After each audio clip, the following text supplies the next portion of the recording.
Good morning, everybody. It's time to wake up and dance.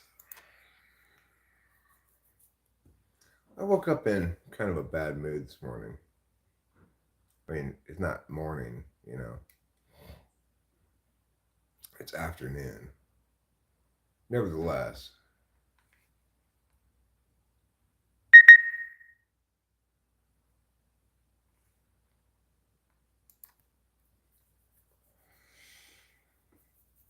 the temperature right now is 56 degrees. It's partly sunny here in Mariposa County. We got a little overcast. I got about 10 hours of sleep last night, which is a good amount of sleep, obviously. But I am still finding my way back to a state of normalcy and wakefulness from this most recent bottle of Adderall, which is running low for sure. I'll be starting Sleepy Week in a couple of days. Hello, G. Yes, you're a good kitty. Yes, you are. So, I don't really have a whole lot of things to talk about here in this stream that I've planned. Trouble, you leave her alone. Trouble. Okay. Trouble likes to be a dick, and control all of the space and prevent Capio from enjoying herself in the house at all.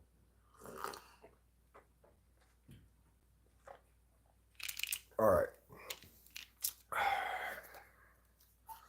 Take one of these Adderalls.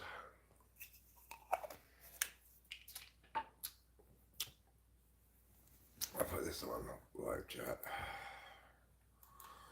Oh, I need to put this. Hi, Sans. I need to put this on this here.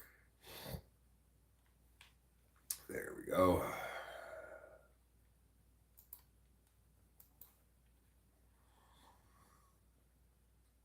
Guess this is boring. Well, I just got started, Sans. I haven't actually begun talking about anything or doing anything. I just pulled it up on the big screen so I can see the chat. Normally, what I do in these live streams is simply read and respond to the chat. Plus, sometimes I have specific topics that I want to discuss once I start streaming. Today, I kind of woke up mad, so I'm a little frustrated. Oh no, this is coffee. It's percolated coffee. I have a coffee percolator. What's this stream about? Typically, I just read the chat and respond to it, but often I have topics. Like if I had a topic this morning, I was thinking about titling this, but I forgot about it until just now. But think about titling this "Supply and Demand of Philosophers," because I'm a philosopher, but there's no demand for philosophers. James the guy, hello, how are you? And there's a lot of supply. Like a lot of people consider themselves competent and capable of doing philosophizing, even though almost none of them are at all. But the point is, there's no demand for what I have to offer, really. Because what I have to offer is truth, correctness, analysis, understanding. Well, people don't necessarily want that. People like passion. So I might explain, well, this is the correct position on meow, but if it differs from theirs, they're going to choose passion over correctness every time. Well, that's unfortunate because, you know, philosophy is the most important science there is. You have to be correct about the nature of reality, existence, and human beings and stuff if you're going to be correct overall. Hi, James the guy. Hello. How are you? I hope you're doing well. I think you're a swell person. You're James. You're the guy. You're everything you ever wanted to be and more.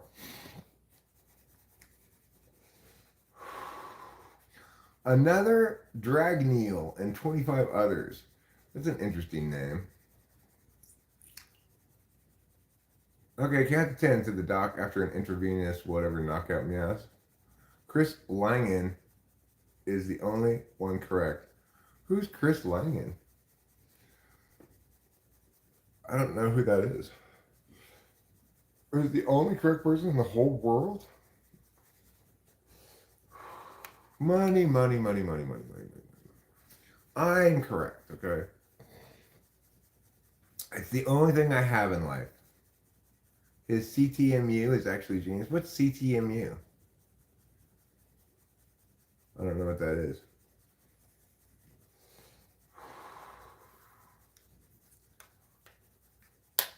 I mean, there's a lot of different things that philosophy, there are a lot of different questions that philosophy attempts to answer, right? But underlying them all, cognitive theoretic model of the universe. It sounds like he might be sort of, understanding what I've been articulating for a while now, which is the observer comes first. There's no reality except by observation.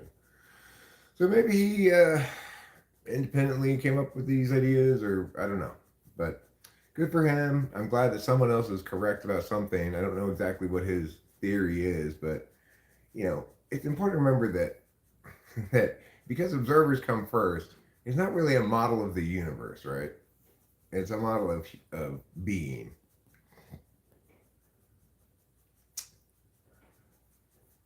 So that's fine. I have no problem with other philosophers being right. It's just that almost none of them are, and everybody thinks they can philosophize. It's extremely annoying. Green is from Pyongyang. Yeah, right, Waddy. You're from Pyongyang. Bro is cooked. I'm uncooked, I'm sorry to tell you. Stay strong. I'm not strong right now, so why would I stay that way? I couldn't stay that way. I could become strong maybe, but I don't want to do that. I enjoy my weakness.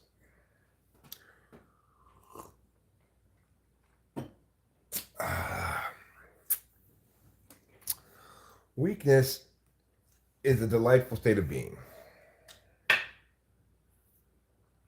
The problem with being correct about things, there's no demand for that at all. There's zero demand for being correct. There's demand for a lot of other things, like agreeing with somebody's wrongness. Legalize what? Oh, fuck.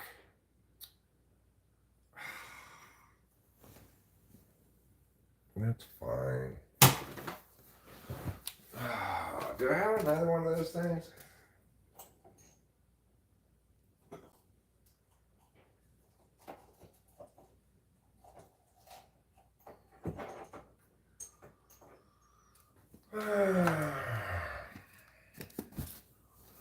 Well, that's terrible news, everybody. I broke my bowl. Now what am I going to do?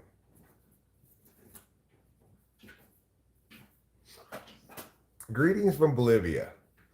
International Brown. Let's not talk politics.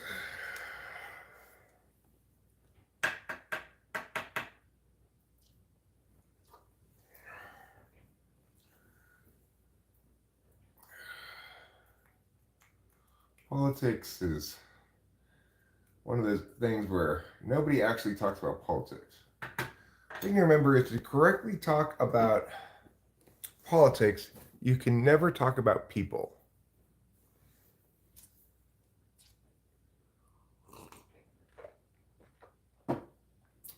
Politics isn't about people. It's about policy. And so when somebody gets all upset about vote for this person, vote for that person, I mean, they're obviously not thinking about policy at all, because neither of those people are competent to be president. Do you have a quote for the day? Quote of the day for you? Sure.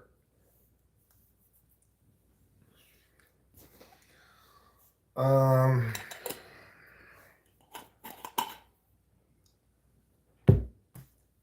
always listen to Eric. That's my quote for the day.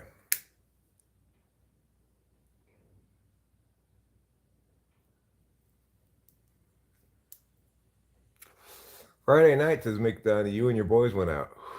Then they hung out, but you came home around 3. Yes, you did. Today's Friday. You saying last Friday night I went out? Yeah, always listen to Eric. Eric.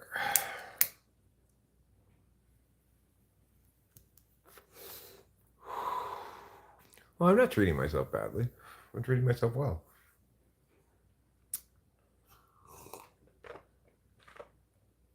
Oh, you did, Archer. You spelled it with a C correctly.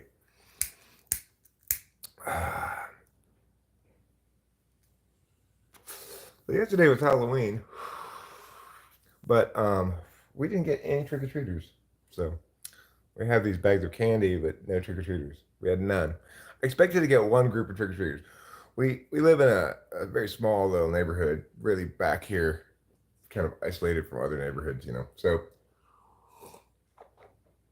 I did see some signs around the neighborhood saying people with kids meet here for. That's a good one to put in your fridge, yeah. They said like meet here for trick or treating down in Heights Cove, and I expected the group to maybe make it to our house, you know, but we're kind of at the farthest point of the loop. So if they, I guess they just didn't make it all the way down here. Yeah, we're out in the sticks,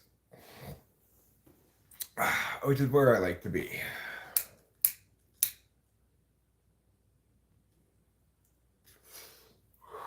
It's absolutely lovely outside right now. It's incredibly gorgeous. Go outside in a little bit, you know. So the big tragedy of the day, of course, is that I broke my bowl.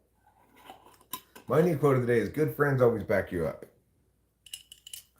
Is that true though? What if you're doing something fucked up? Should they support you in your fucked up bullshit? I would hope not. They should support you when you're correct, or if it's a toss up, maybe. But not if you're wrong. Like you don't want Ashton Kutcher as a friend who supports you in all your rapey ways. Ashton Kutcher needs to go to jail. He probably. I didn't say that, Archer. I didn't say good friends always back you up. That's what James the guy said.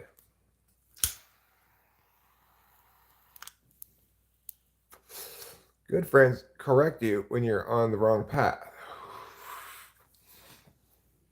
Like, hey, Ashton Kutcher, I'm Danny Masterson. I'm gonna go rape some people. Oh, good idea, says Ashton Kutcher. Well, you don't want a friend like that.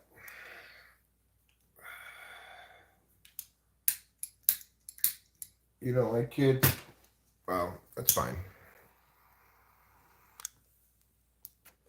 You know, I'd tell you this, but you were once a child, G. This Diddy stuff, Ashton Kutcher, Scientology stuff, makes me so mad.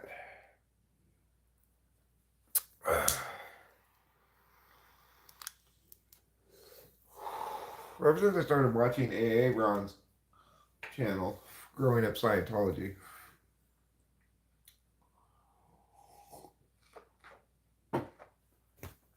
I really have come to understand how terrible Scientology is.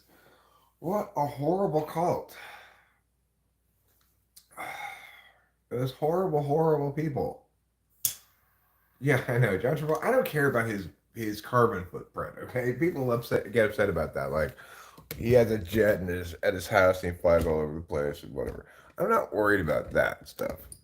I'm worried about the lack of concern for other people. You know, the exploitation, the abuse that's normalized in that religion or cult or whatever you call it.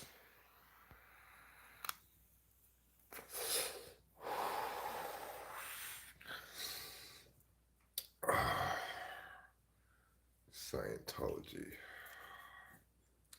What a horrible thing.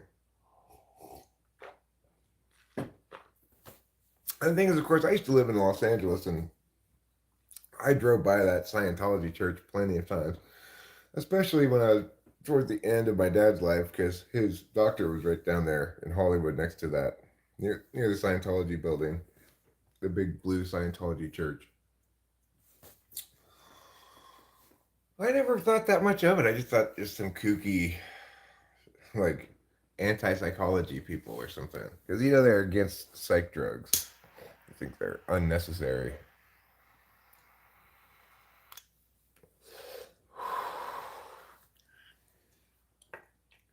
Well, I don't find them unnecessary.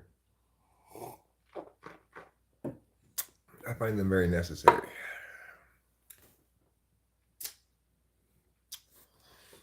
All right, let's go outside for a second. I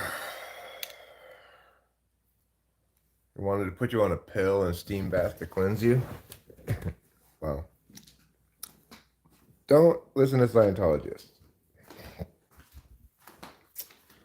They're completely full of shit. You want to go outside, Kapia?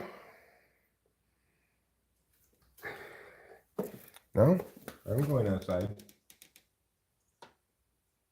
Last chance. She doesn't want to go outside, I guess. Cleanse. Well, cleansing's all well and good, but the basic belief is that it's a very anti-SI cult. Do you have an intense fear of being diagnosed with some disorder and having no means of arguing otherwise?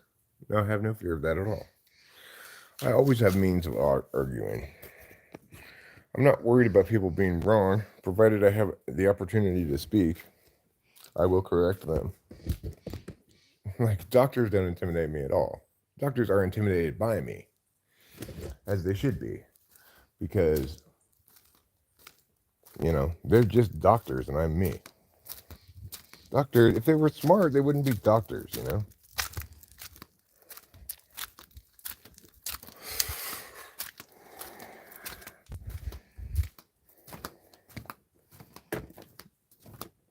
Yeah. The day I'm intimidated by the doctor is never. Okay? Never will that ever happen. Not in a million years. Look how lovely it is outside. It's got autumnal colors as the leaves are changing.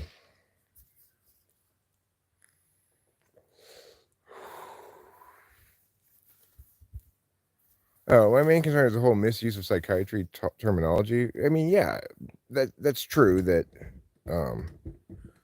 that scrubs call everyone a narcissist that they don't like or disagree with or whatever. It's absolutely the case that psychological wellness, along with other kinds of health things, are weaponized by people all the time. Pathologizing people's differences is just a straight up, like, step one common attack for people who don't know what they're doing. I'm fine, Joshua Ward. How are you?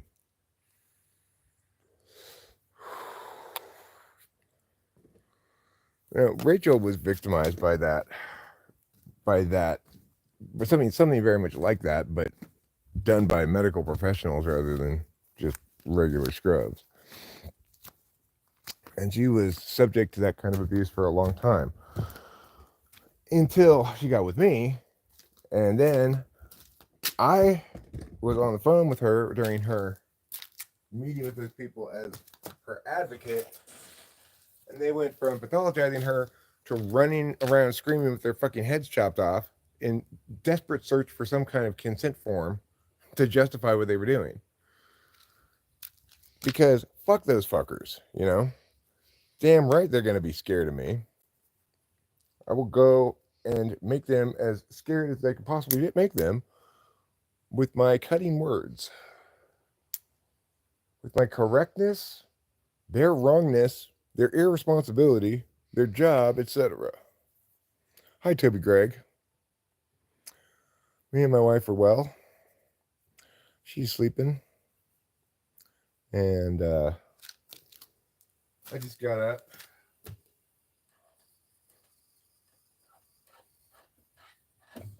But for whatever reason, I woke up mad. I woke up pissed about this and that and the other thing. I don't normally wake up mad these days that much anymore.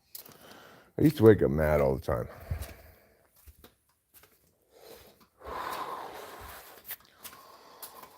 But you know, what are you going to do? Sometimes you just got to get angry because the world is not as it should be. What else are you going to do? Like, just be fine with that? No, obviously not.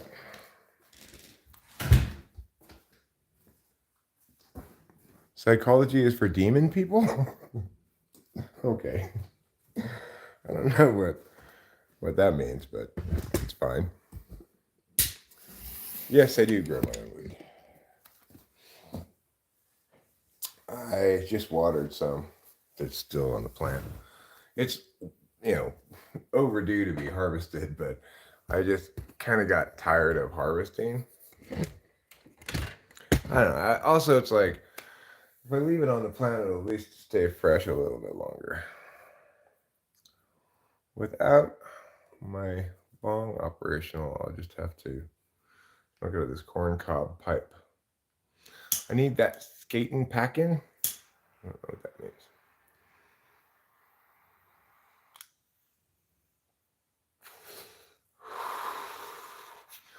Well, you know, it's all done. It's not like it's gonna get any more mature. It's as mature as it's gonna get. But I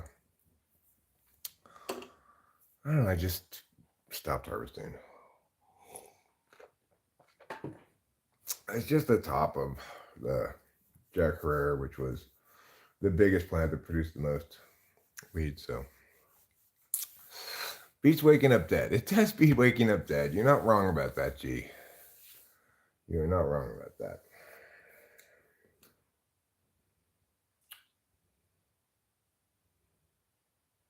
Can't really quite figure out why I'm so irritated right now. Oh.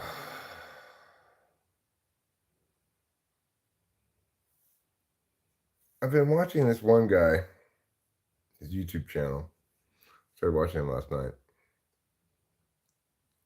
How many grams of weed do you smoke in a day? I don't know. I don't know. I tend to smoke more when I'm live streaming than any other time. Hey, question. I've been thinking about, would a TI Dom with Down syndrome test TI Polar? I don't know. I don't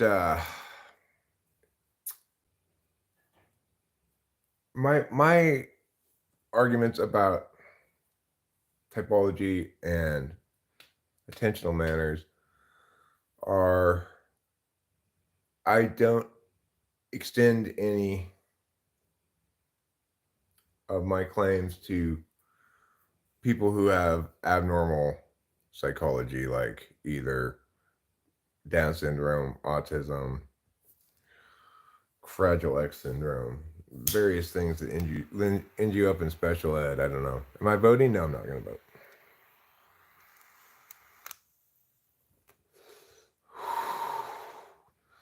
In part, I've determined that the reason I don't want to vote, now I've realized this, is that it's important to demonstrate to people that not voting is just as good an option as voting. People always say, get out there and vote. No, don't get out there and vote. Like, don't. Most people are not qualified to vote. I am, but I'm not going to vote because their candidates aren't adequate.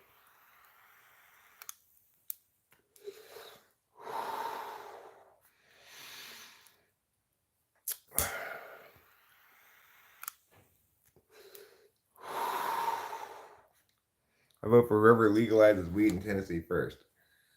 I mean, the federal government can't legalize weed in Tennessee. All they can do is legalize it at the federal level. So, and that's already been done. Biden rescheduled it. So it's very, very unlikely that you're going to get any kind of federal penalty for weed. But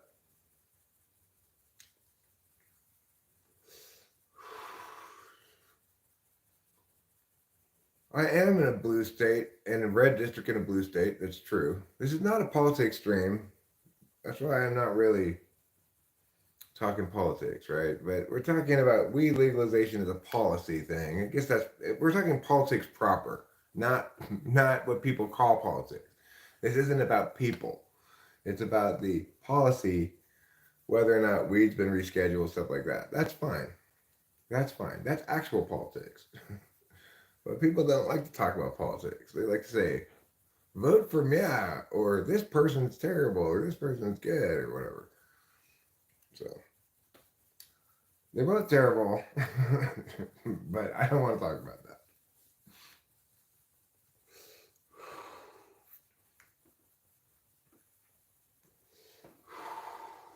It's not a no politics stream, put it that way.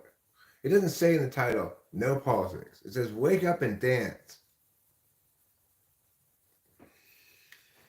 Because I want to encourage you to dance. That's why.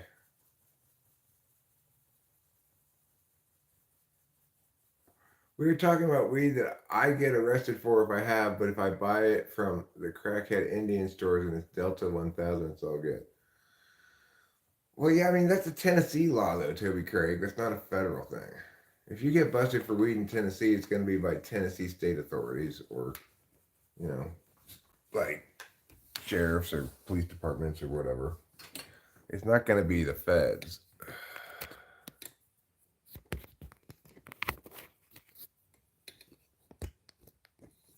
What's a gay anthem? YMCA? Yeah, it is. It's a gay anthem. And so is It's Raining Men, Hallelujah. YMCA is being co-opted by Donald Trump. Well, he probably thinks it's just a fun song with a fun dance to it.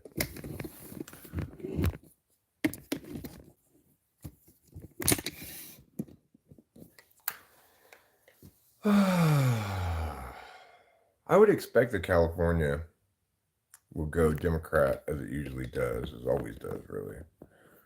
But I guess it's probably more closely contested in California than it usually is. I'm seeing a lot of ads. Oh, don't do whippets, dude. Toby Craig, believe me, please listen to me. Do not do whippets.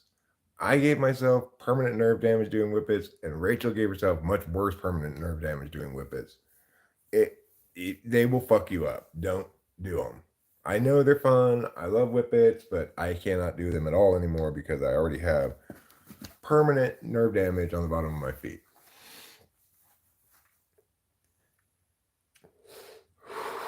So I highly recommend not doing whippets.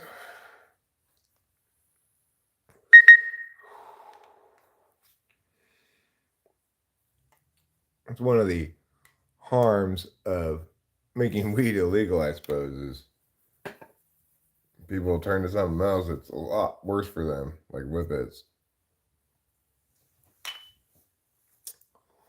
The crazy numerology lady stream. I don't know who that is. Whippets is not nitrous oxide.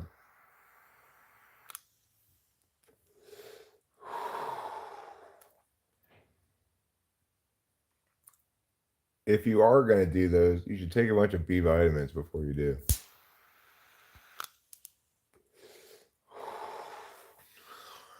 I don't really want to talk to famous people. I mean, like celebrities, you know. There's a couple of them I wouldn't mind talking to, like Johnny or Baby No Money. It's not nitrogen, it's nitrous oxide.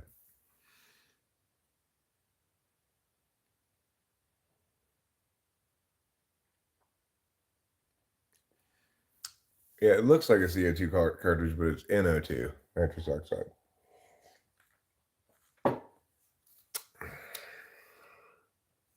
And you know, it's fun. Sometimes called hippie crack. It's fun, but it's really bad for you.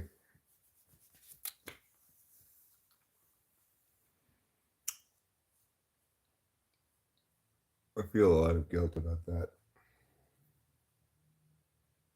Because, you know, I introduced Rachel to nitrous and she took the brunt of the harm from it.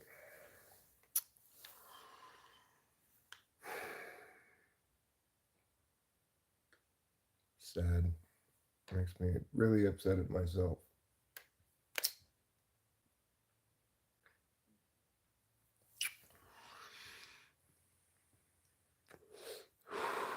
Yeah, N2O. N2O? Yeah. NOS, they sometimes call it, even though the 2 comes before the O. 2 nitrogen, 1 oxygen atom. Sounds good. You look like me about 60 and women broke you. No, women haven't broken me. I have a wonderful wife. I'm happily married. I live in a wonderful home in a wonderful place. And I get to have a lot of fun YouTubing whenever I feel like it, and etc. So, regardless of how you think I look, your assessment is totally wrong.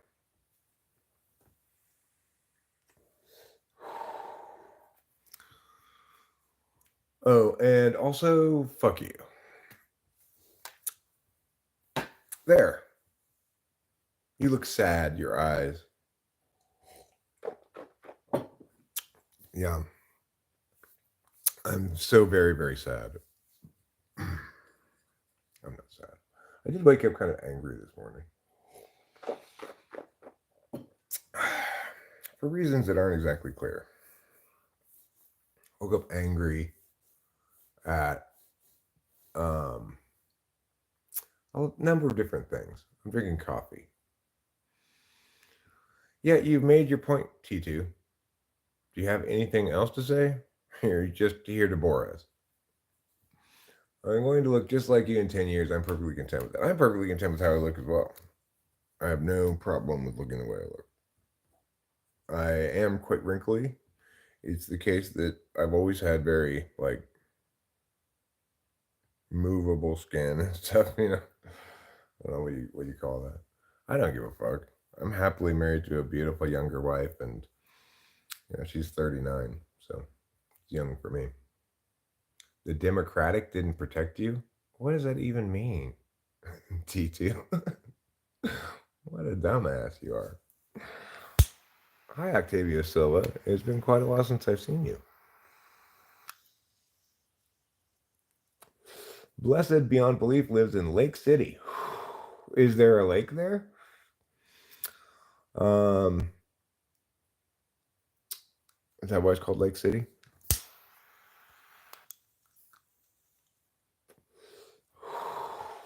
Lake City is Rocky Top?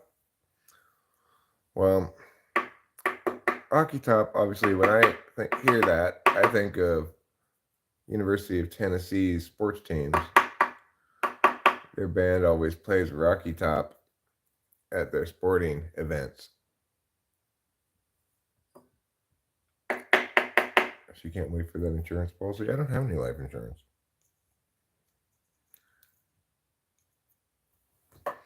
And when we got together, I was broke.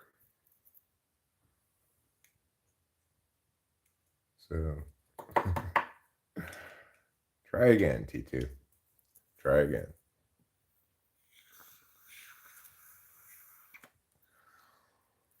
Or maybe just give up. You're not going to get anywhere.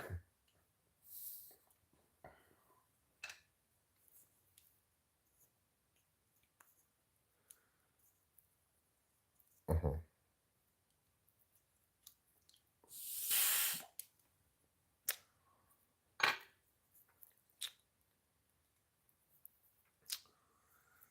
So, do you have anything of value to say, T2? Like, I get it. You want to insult me for being old.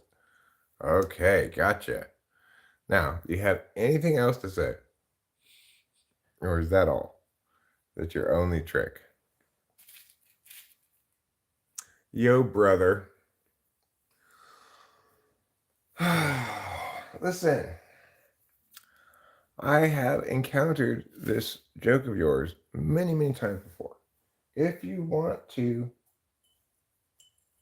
you know, catch me with something like that, it has to be something original. You can't just cut and paste someone else's joke and expect it to be successful. No, she's not Asian. She's from Long Island.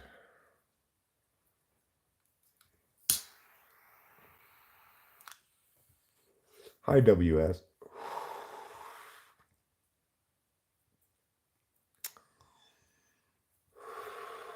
What's going on? Not much. I'm just smoking a uh,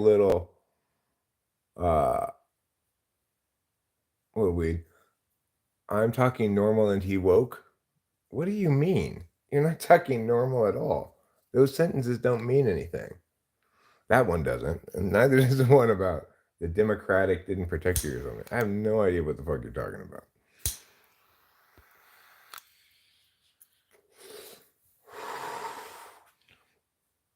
I don't have a Patreon, T2. If you want to give me money, you can super chat. Patreon's gay. It's so like, oh God. Could you be any more cringy? Patreon. Ugh. I am the wokest guy, you know. It's true. I am super woke. I'm correctly woke, right? I treat every individual like an individual. I'm not in favor of any kind of identity politics. I'm fluidly transracial myself. And that means I've been every race many different times. So, if you want to call that woke, then great. Then woke is fantastic. Woke is the perfect way to be. They should call it Gatreon. Is there really such a thing as an individual? Of course. There's nothing but individuals. What is my favorite music genre? I don't have a favorite genre, but my favorite artists that are making music right now are Johnny and Baby No Money. And Johnny is like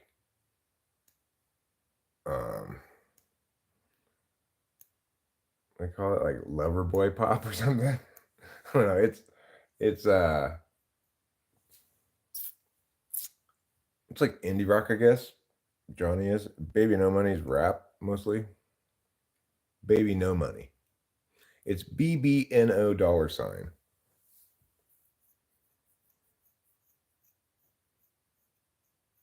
You don't care about my eyes, T2. I didn't attack you. I just told you to go fuck yourself. And the fact that you're still typing means you're not paying attention to what I tell you to do. You should be currently going and fucking yourself, but instead you're still here typing into the chat.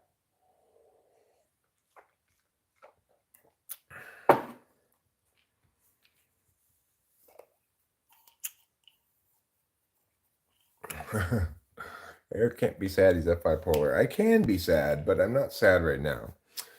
I am a little bit mad at the world. That's why I started streaming. When I feel emotions, it makes me want to start streaming because I guess that's the only way to deal with my emotions. He's an intruder. Who's an intruder? Intrudo the Magnificent? Ah, it's nice to stretch out my legs. I'm not an atheist. Everything you say about me turns out to be wrong, right? Like, you have no idea what you're talking about. You throw complete garbage against the wall and hope it sticks. So I'm going to reply again to you, T2, with the following important message. Go fuck yourself.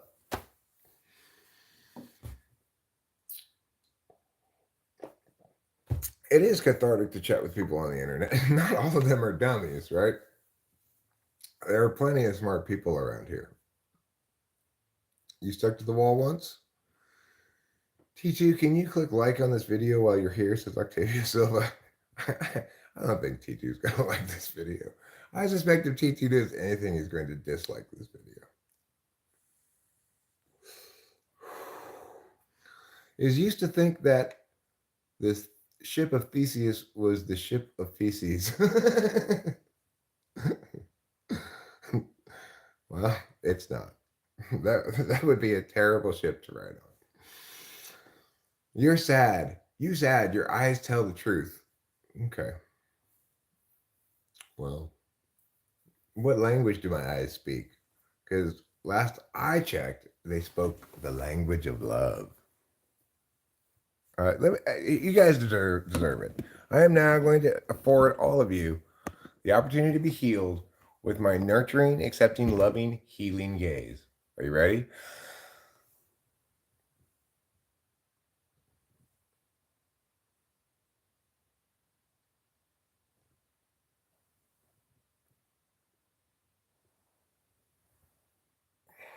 There, do you feel healed?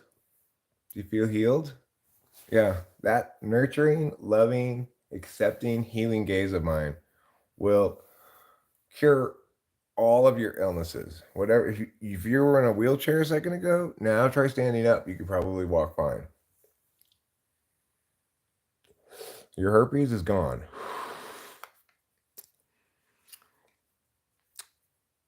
So, I guess I made him a mod at some point. I feel safe with him being modded. I'm not worried about him and his modderies. He seems he seems mod capable to me. I don't have demonic eyes. I've got soft eyes. You can just wallow in the comfort of my soft eyes.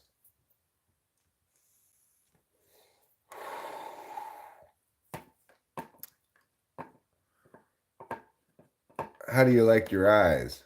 Extra soft. You know who's a great actor is the the guy who plays Benjamin Linus in Lost. He did such a great job with that role.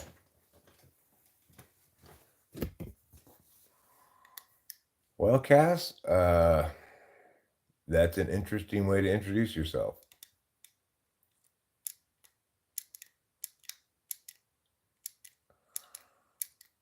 Well, when when Rachel's not here, then it, when I really need moderators is when Rachel's live streaming because you know because she's a lady. Obviously, he was in Person of Interest. Hmm. I still didn't heal you. Oh, I see. Now, oh, I get it. That is relevant. I'm sorry. I thought you were just opening with a non sequitur. And instead, you're saying that my healing gaze didn't work. Well, if my healing gaze didn't work, probably what it means is you didn't believe in it enough. I'd love to know what specific user group YouTube feels it should recommend your streams to. Always so many interesting people in here. Who knows? And it's, I've noticed that recently, after a long kind of lull in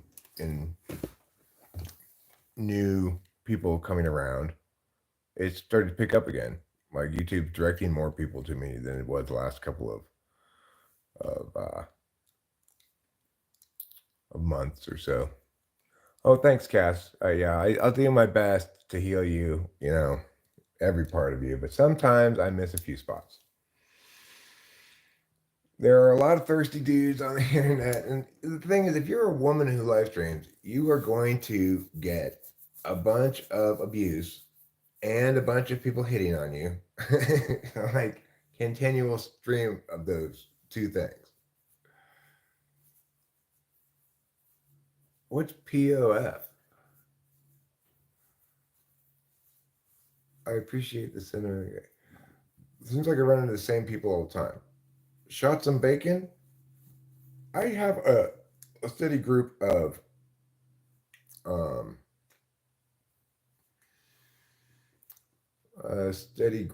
people who are the same, like Jonathan Earl or Winston's mom. Some people who used to be regulars but come around every once in a while, like Octavio Silva. Newer regulars like Jonathan Earl or G, who's been around forever and it tends to make many of the stream. Money is a regular. Micro 325. I've never seen that person before. T2's new. Shots and Bacon's new. You know, I feel pretty good with um, I feel pretty good with the numbers of that I have. It's like I feel grateful and pleased that I can get between 10 and 20 people here regularly, sometimes more, you know. Uh, it's important to me to have an outlet for when I wake up mad and feeling like I need to talk about stuff. I don't know if no, gee, I'm not going to. God, you and your ways. What am I going to do about you? I just like to scroll until I find a small streamer I can chat with. Well, and I think that this amount of people here in the stream is perfect for attracting people who want to do that, because probably people who want to find a small streamer to chat with, what they really mean is they want to make sure that their chats are read and responded to. But they probably don't want to be there with be the only person there, because then they're going to feel some kind of like responsibility to stay there or something like that. Or it depends on the person, obviously. But this is like the perfect amount of people because, first of all, I'm very comfortable with streaming no matter what the numbers are, because I've been doing it for such a long time, and I've streamed plenty of times. In my earlier days, wasn't necessarily even streaming, but attempting to have conversations with people and waiting and nobody showing up. And I just talked about things anyway because I, originally I would just then upload it as a video of me talking about whatever I was talking about. Eventually, they introduced live streaming. I've been doing it ever since they introduced it, and so the more comfortable the streamer is with what they're doing, the easier it is for the viewer or the chatters to feel comfortable as well. I got YouTube channels and TikTok. I tell the worst corny jokes. Oh yeah, like dad jokes. That's cool. I've got a good dad joke that I heard from a YouTuber. It goes like this. So there was this Mexican magician, and he said, uno, dos, and then poof, he disappeared without a trace.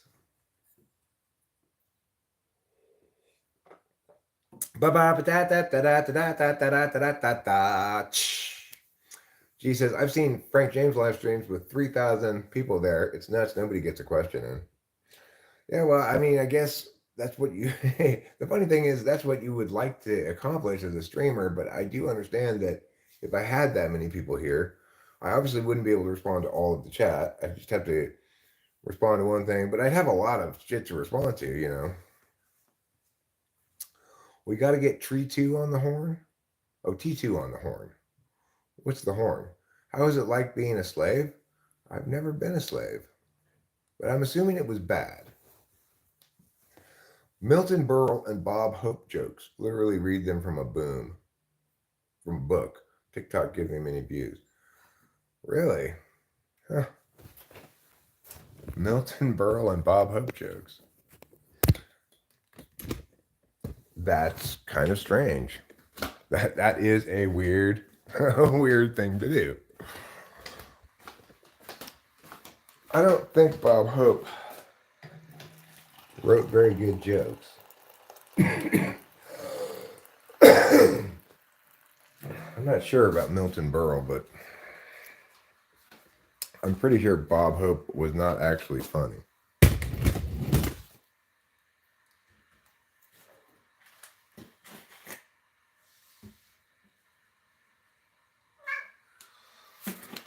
Meow yourself, mister. Eat your food. Go ahead. You don't need my help. This cat thinks it needs my help to eat food, but it does not. I'm going to stir in the coffee creamer into my coffee. Go ahead. Yes, go ahead and eat.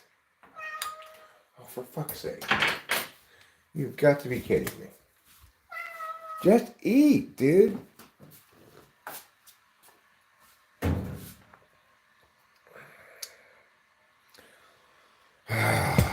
Sorry, everybody. We have to watch the cat eat.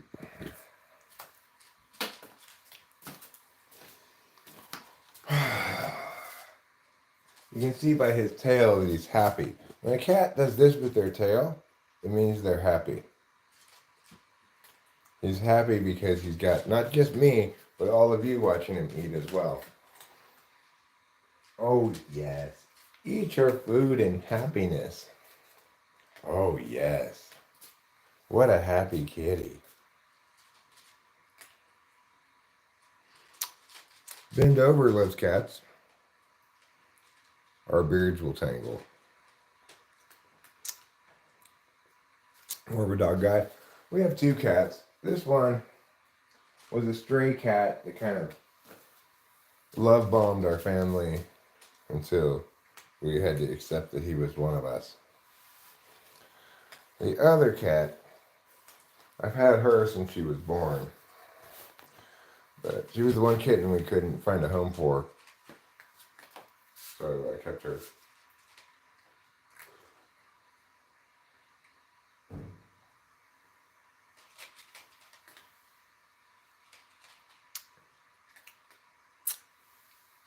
Okay, dude. I think I've watched you eat enough now. I'll give you one more reassuring pet. Okay. Can I be done? He's still eating, but I don't know if it's like I don't really want to encourage this thing where I have to watch him eat, but he's I don't know. I'm weak, I guess.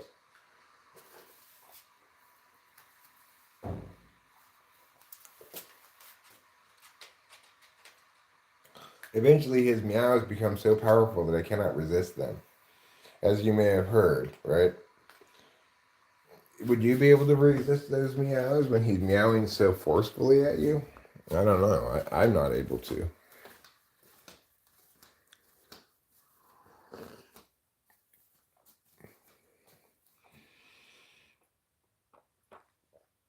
I'm not going to kiss you on the lips. Bend over, I'm sorry.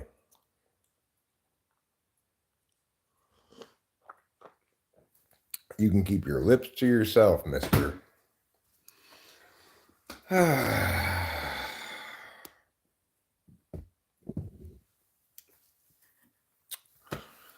know what I kind of feel like doing? I don't know if anybody wants to play me, but I kind of feel like playing chess. Hi, big dog. Let's see.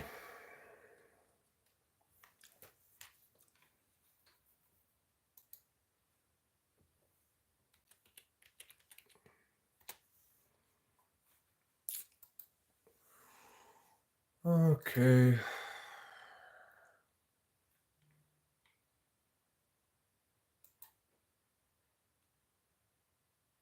Okay, now here's the meow. Copy. I just put the default thing. I don't know. I'm not very good at chess. I have no idea what my rating is. I don't even know how you would find something like that out. Nobody wants to play Kiss, Ben. Stop being weird. Stop being hentai.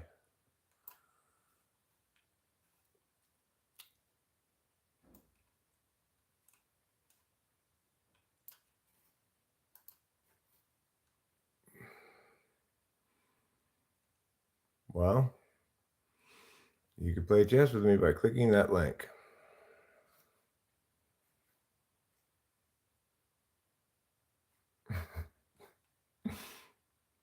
Painkiller asked the important question. Okay, cool. It's starting. So I will start by going like this. Pew. Let me turn this around so people can see. Okay.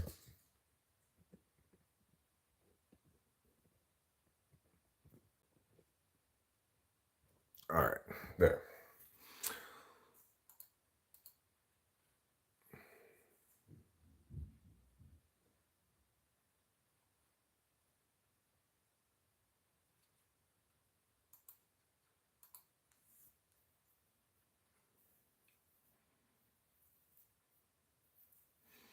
Okay, so as you all know, hopefully, one of two things happens. Either I win or the other person's cheating. Is it my turn? No, it's his turn.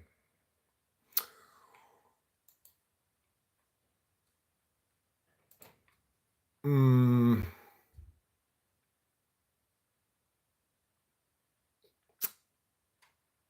Okay, I'll move here.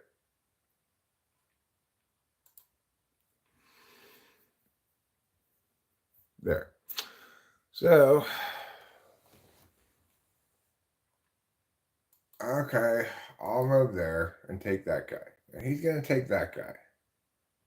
And then I'm going to move here.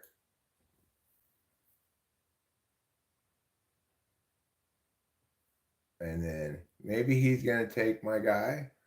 But if he does, then I'm going to take his guy with my horse.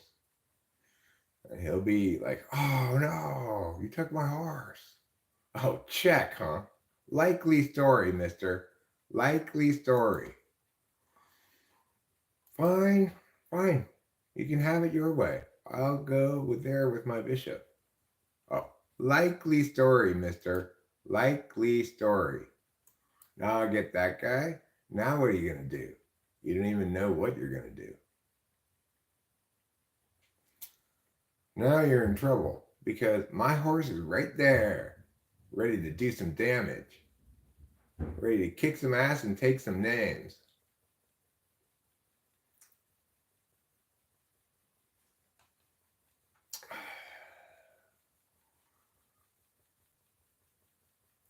Do you know why? It's because I'm the world champion of majesty. That's right. Oh, you want to move your horse, huh? Okay. Well, that's pretty presumptuous of you. Don't you think? It's a little presumptuous. I do. Um,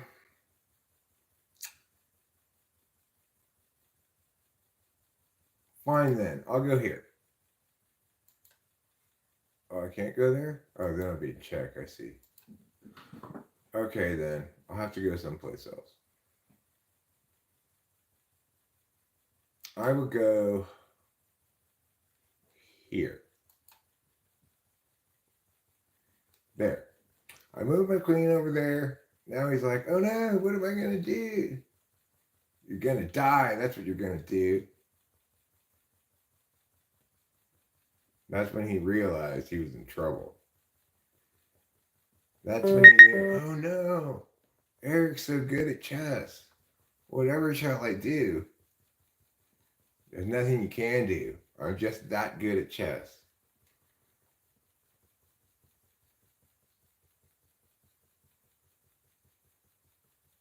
I'm consumed by mystery.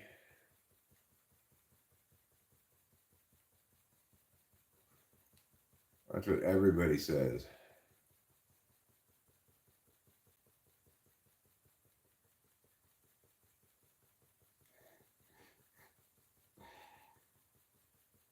Deal with it. Deal with the mystery. He's like, what should I do? I don't even know. I get a castle now. You castler. Castling's cheating. Everybody knows that.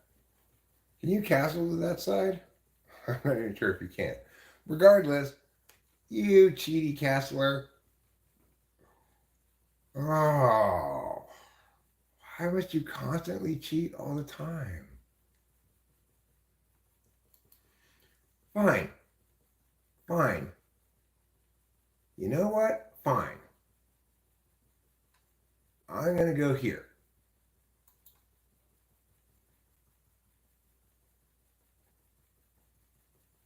Oh, you want to play that way, huh? You know what? Fine.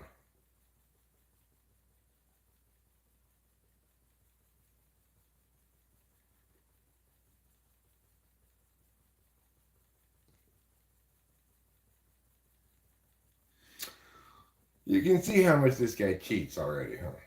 He is a big cheater. Like, that is such a cheaty move right there. Could you cheat anymore?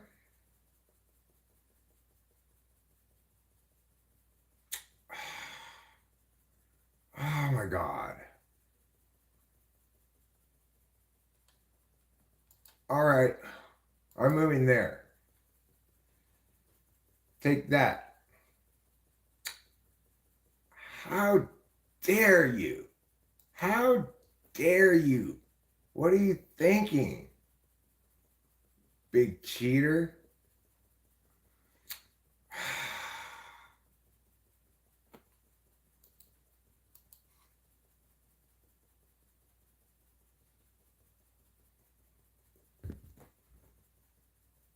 This guy. He cheats so much he doesn't even know what cheating means anymore. That's how much of a cheater he is. Who is this big cheater anyway?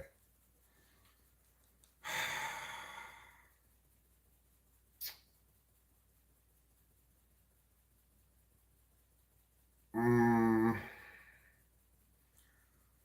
what do you do when your opponent cheats? You gotta stop him from cheating all the time.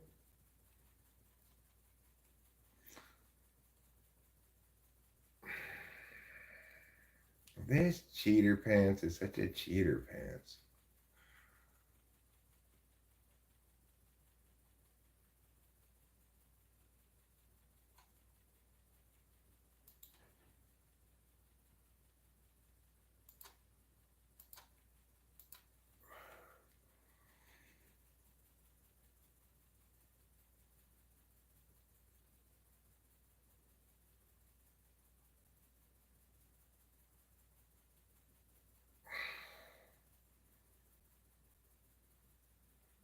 Hmm.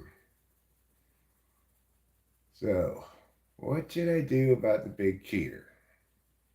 That's the question. Um,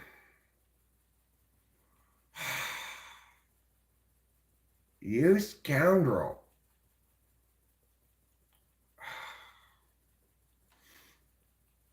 Fine. There. Take that.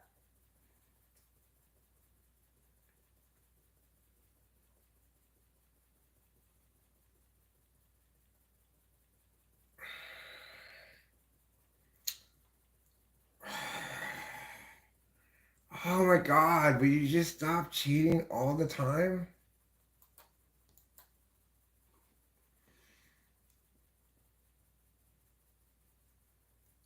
Check. It's like, do you live to cheat or do you cheat to live? That's the only question I have.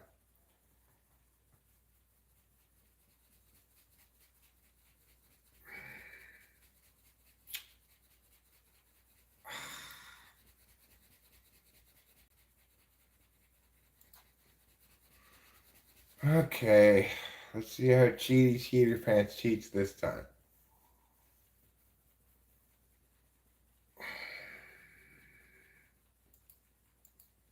There, I got your horse. Take that, motherfucker.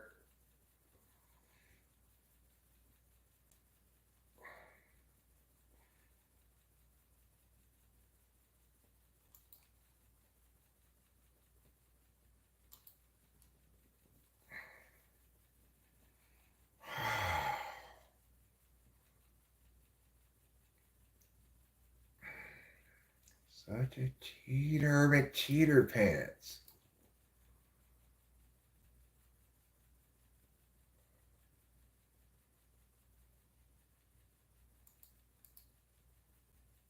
Take that. I got your bishop.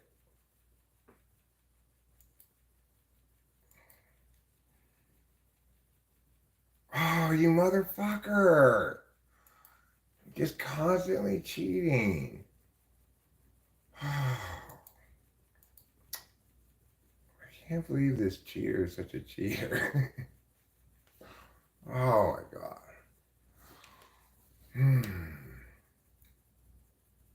I just got so my ass whooped. Okay, you win. Just hurry it up already.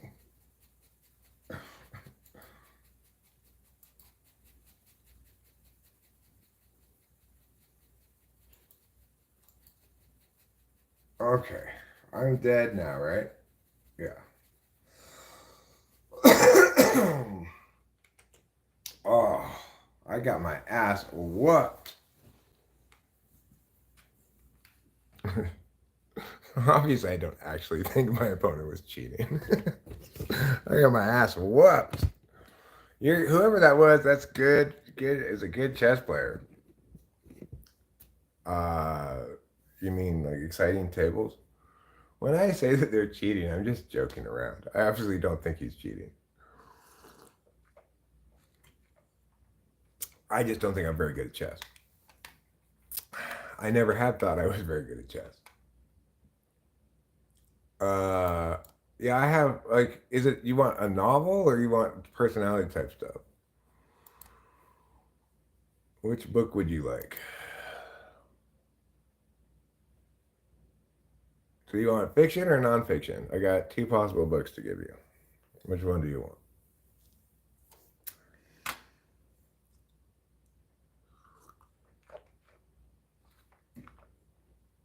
Oh, you want that one? Okay.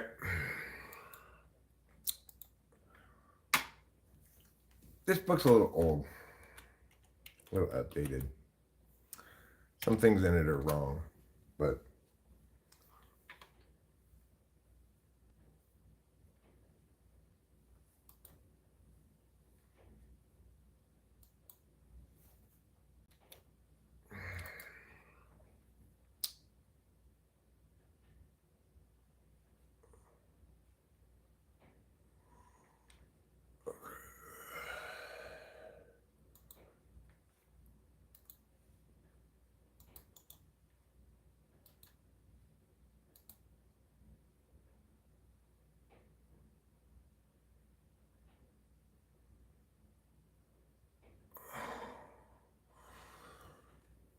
um, I'm great at chess when I can redo bad moves. Well, yeah, I'm not very good at chess.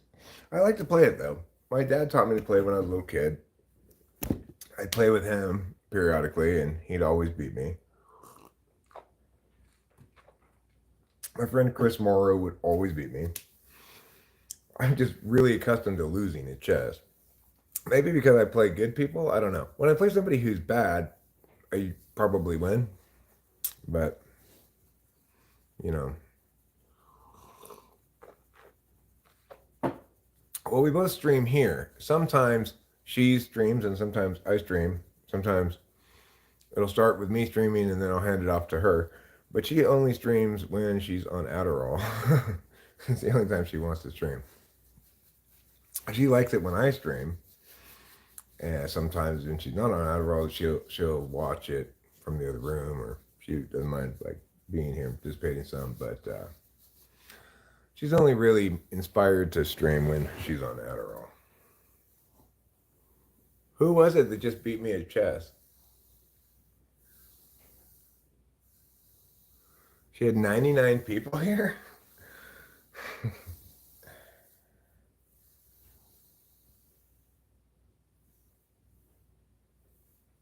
I didn't win at Magic for a year, and when I finally did, the guy I beat said, "I'm never playing you Magic again."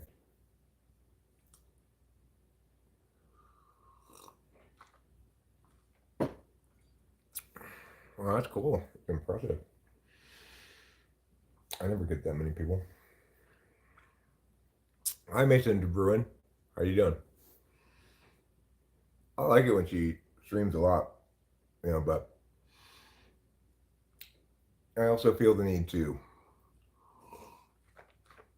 if I'm awake anyway, kind of police the chat a little bit, because if you're a woman streaming, a young woman who's attractive streaming, then um, you're gonna get a lot of abuse.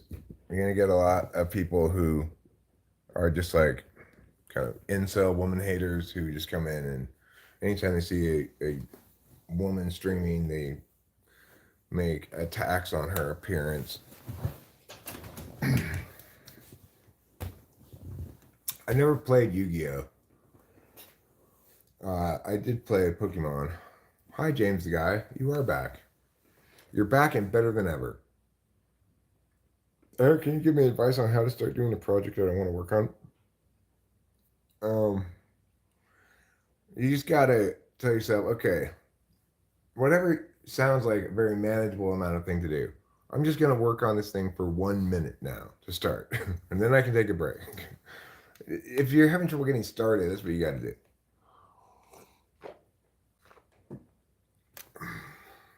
And then hope that, you know, once you get started, it has a little bit of momentum.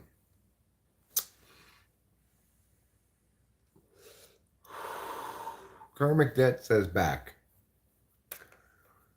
Does that mean baby got back? Is that what you're saying, Karmic Debt? You're talking about your butt?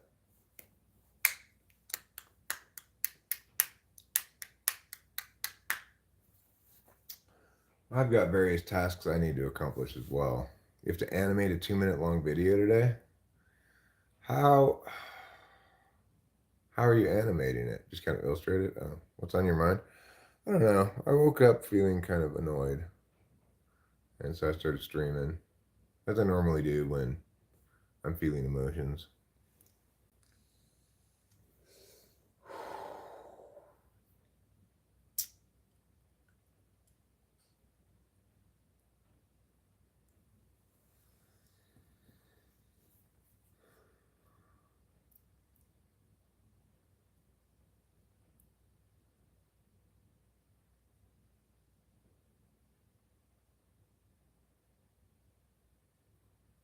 I guess I don't know what I want to do today, really. Nothing in particular that I want to do. But what's on my mind? I guess what's on my mind is just kind of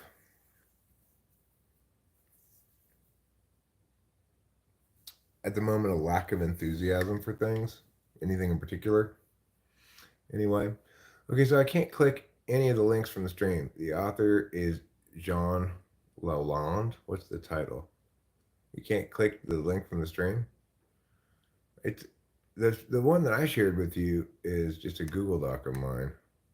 So you'll probably have to open it up on a not on a phone. I'm fine, just rolling. Rolling Stones ASAP. Why am I yapping? Well, because this is a live stream. And so what I do on these live streams is I talk words with my mouth to people. I read words they say in the chat and respond to them. Well, think of a scenario for the thing you need to do, then do it. Meow, meow.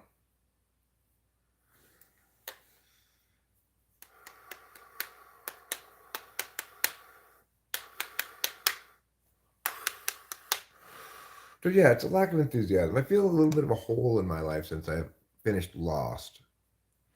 I almost want to rewatch the whole thing because I'd like Rachel to see it, and it was very interesting and entertaining.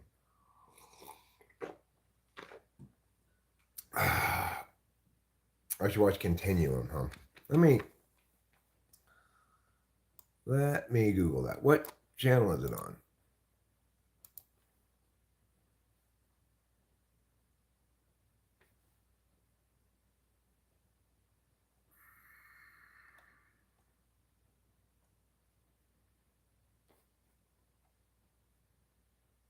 Continuum. Let's see.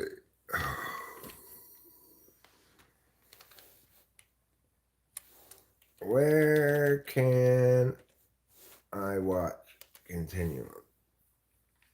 Amazon Prime.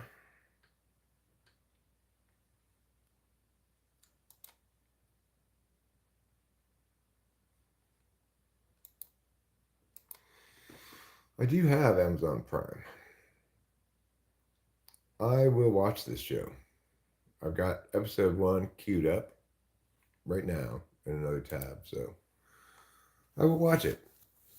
I appreciate the recommendation. Broccoli is good for your health. I'm not completely opposed to talking some politics today, but you know, the problem is I have just the same message that I've been saying in this entire election cycle, which is I'm displeased. So there's not much else to say. I don't think either candidate's adequate if you're talking about this presidential election. If you're talking about politics in general, like, then we're gonna have to narrow the scope a bit. Like, are we talking tax policy? Are we talking immigration? Are we talking foreign policy, etc.? So the thing about politics is it's either dry and not very interesting to anybody but policy wonks, or you're doing it wrong. What's my favorite thing to do?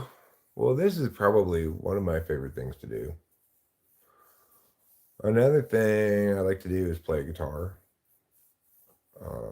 Another thing I like to do is my wife. She's not really a thing, but you know what I mean. Good evening, DDX098. How are you this evening? It's actually afternoon for me, but how are you? Never mind, I found the book. Good for you. Good for you.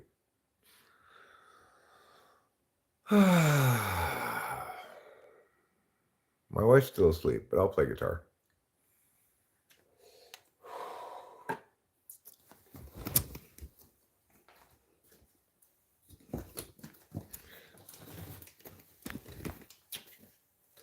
Oh. Plug it in and get a little bit of amplification on it. And I'll turn it down quite low because Rachel's asleep.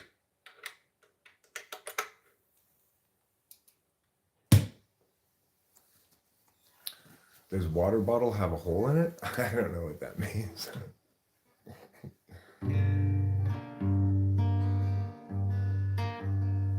That's fine. I appreciate it. You know, Rachel seems to attract at least as much of an audience as I do. So,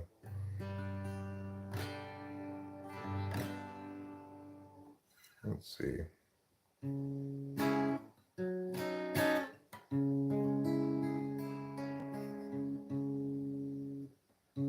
It's the second night when you start to feel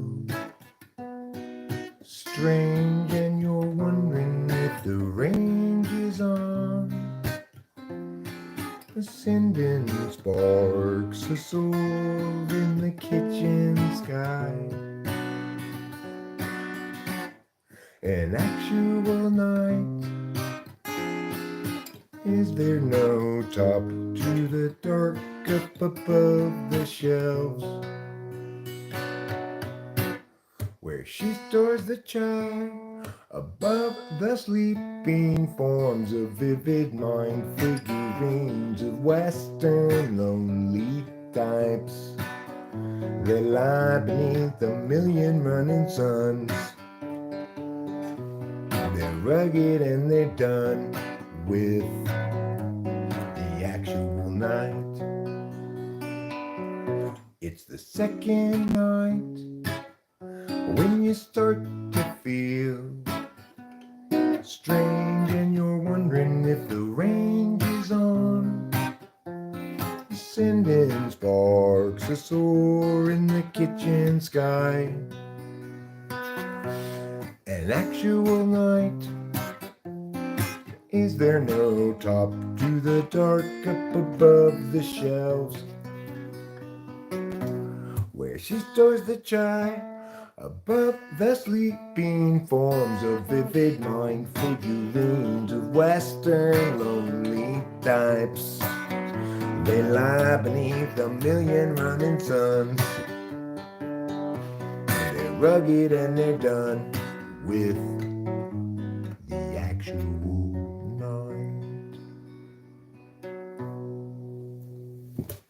Yes, I composed that. Yes, I wrote that song. Here's another song I wrote. Every life lived reaches a time when the road splits in two.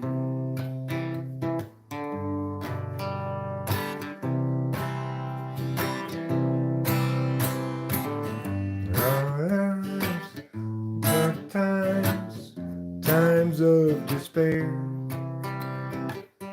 times when it's hard to feel good. That's when I look for my sack full of solvency and that satchel of helpful goods. Satchel of helpful goods. A satchel of helpful goods. Satchel of helpful goods.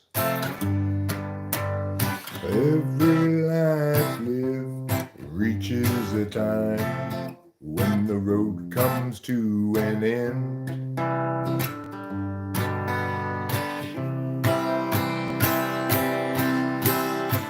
When I'm there, will there be anybody else around? Or will I travel all alone? That's when I look for my sack full of solvency and that satchel of helpful goods. And that satchel of helpful goods. Satchel of helpful goods. Satchel of helpful goods. Satchel of helpful goods.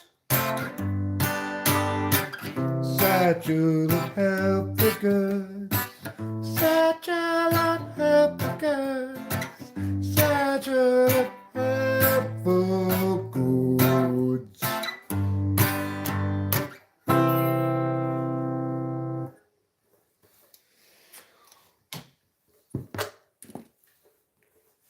Thanks, DDX098. I like them both. I just find chatting with Rachel easier. Eric covers a wide range of disconnected topics at one time. Yeah, that's true. The thing is, I get distracted by the chat. So I might be talking about one thing that the chatters brought up that I want to talk about, like what you just brought up. And then I'll be in the middle of answering it. And I have to have discipline to make sure I'm not looking at the chat. Because if I'm looking at the chat and I see something else, I'll read whatever else comes up and it'll interfere with my capacity to finish what I was saying in the first place, you know? How's my acid reflux today? Excellent question, acid. I don't have acid reflux, but I do have heartburn fairly regularly. And I do take heartburn pills, antacid pills, fairly regularly. But right now it's fine. I'm not feeling any stomach acid excess. I did not know that Jupiter was in retrograde. I don't know the Hulk Hogan thing.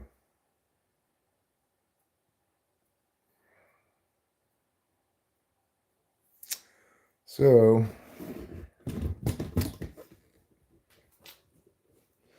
felt good to play the guitar. It's been a while since I played it.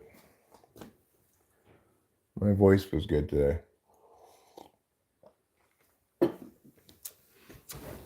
In general, these days, my voice gets tore up less because I don't smoke cigarettes.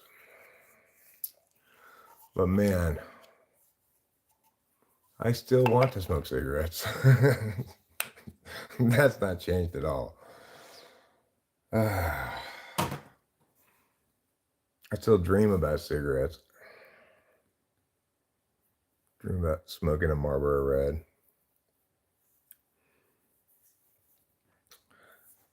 Cigarettes are weird, you know? It's like, they say you, well, thanks, Ananda Alvarez. Appreciate it. They say that you're addicted to nicotine, but I don't agree with that at all. Because yes, I hit these vapes which have nicotine in them, but it's so unsatisfying compared to cigarettes. I actually don't have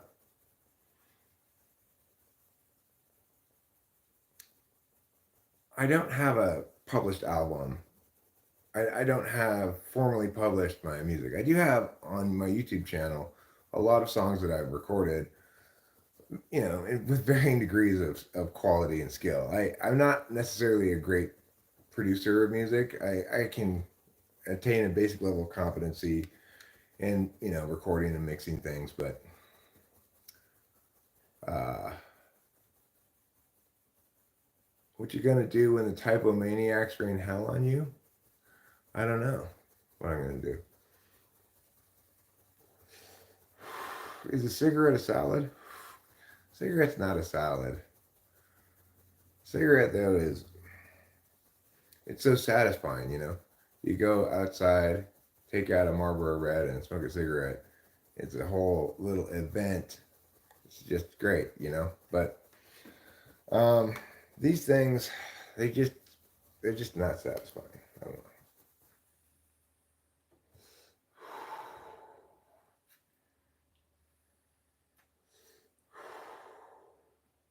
I would love to record some music with somebody else engineering and producing it. Somebody who knows what they're doing more in terms of production. But if ifs and buts were Christmas and nuts, we'd all have a Merry 4th of July. I attend violin lessons, and by far the ISTJs are the best players in the class. Does their type have to do with it, or just practice? Well, it is the case that something that's implicit in playing musical instruments is muscle memory. And it is the case that SI involves muscle memory. But I don't necessarily think that normally ISTJs are good musicians or good artists. Uh, so that's a little bit surprising, but I know that TE is very effective at learning things, and SI is a learning function.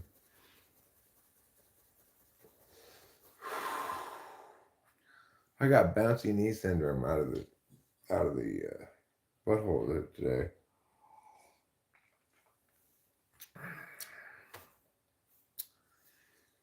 SI is a tyrant.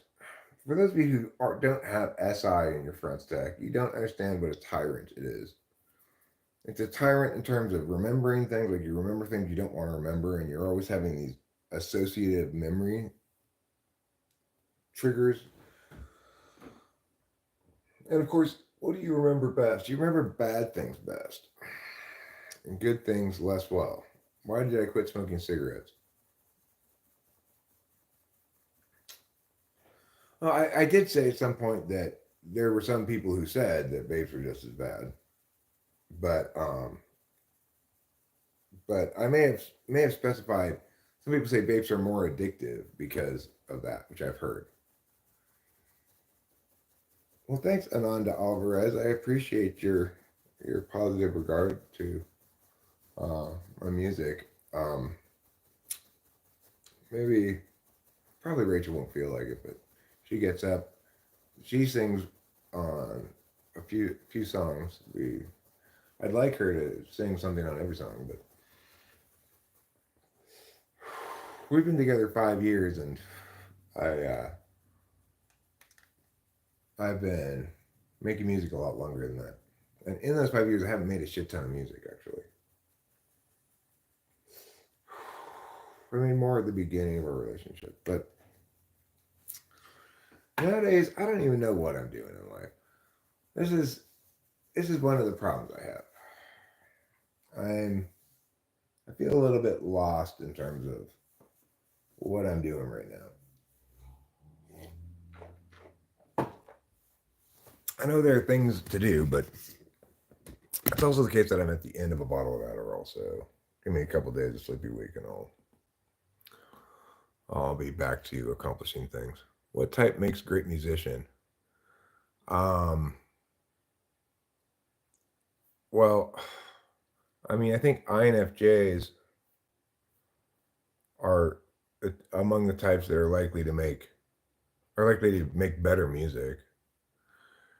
You know, ENFJs as well. So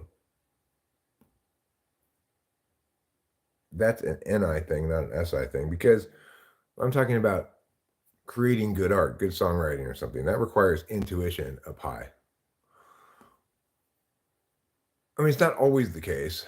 Oh yeah, when Rachel's being extroverted, she's probably on Adderall. When she's on Adderall, she really likes to use her tool function, chat with people, sing, etc.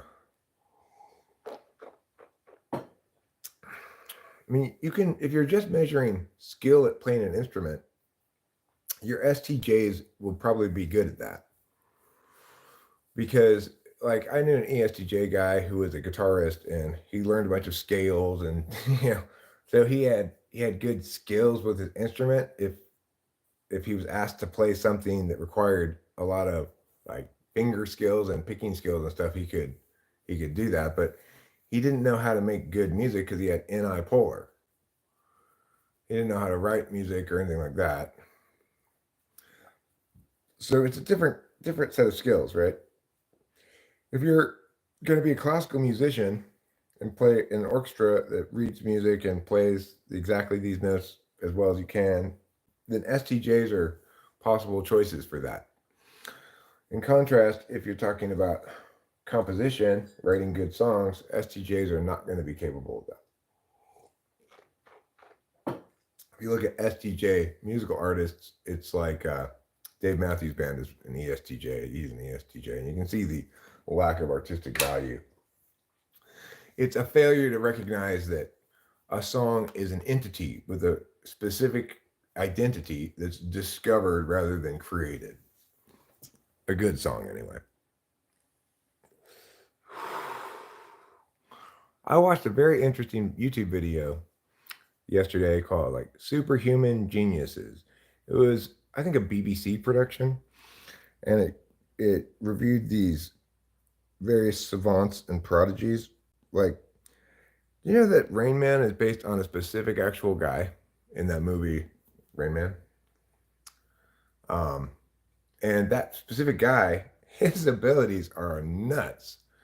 Like he remembers everything he ever reads, basically. And so like you could ask him questions like what was the date when President Truman relieved MacArthur of his duties? And he'll tell you the exact date. You can ask him the most obscure fucking like history questions, but think that happened, and he'll tell you. He also has the ability to do calendar stuff. Like if you say, um, when is what on what day of the week does my birthday fall on in 2062? He'll just instantly tell you. It's crazy.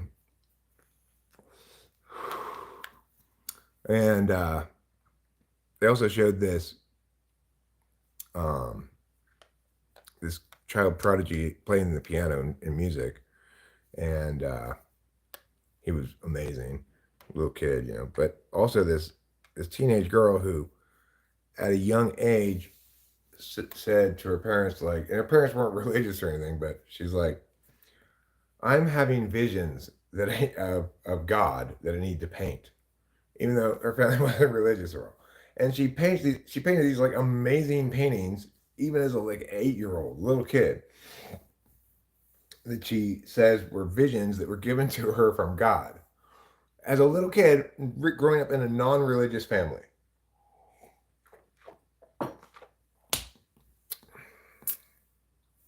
Hi, the Faceless Singer.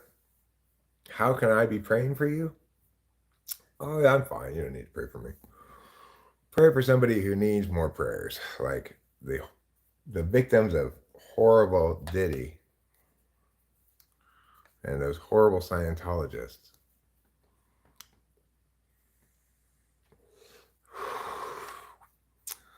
Andrew Man 69. That's fine. I'm sure we all hate both the candidates plenty. They're both terrible. I'm not a good violin player, but I enjoyed learning music theory so much. Music theory, I did not enjoy. In fact, I don't really know much music theory. A little bit, but I don't use music theory at all when I'm songwriting. It's purely just intuition about what sounds good.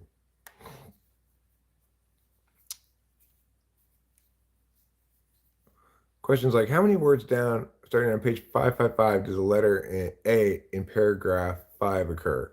Huh. Yeah, that kind of crazy stuff, right? There's also this guy who's England's memory champion. And they gave him this challenge to go into the store, purchase 10 items, get 10 items off the shelf, and memorize the barcode of each of those 10 things. So that and then he went to the cashier and she's like, okay, corn, what do I enter as the code? And he said it, and she's like, oh, that's right. And he did all 10 things. The whole barcode of each of these 10 things he had memorized in very, very short order. Hi, Cameron. How are you? Nice to see you. I was thinking about you this morning. Um,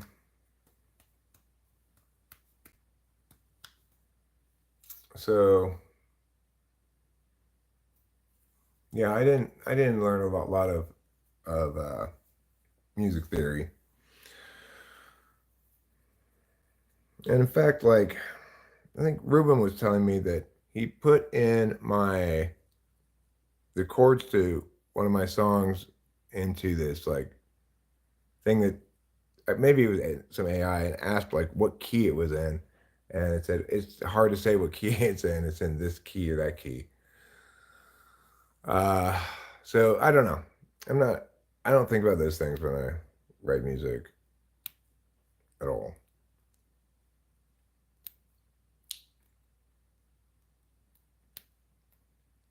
I could, in theory, read music. I can read music, but it'd be a very slow process, right? I'd have to look at the each note and figure out what each note is.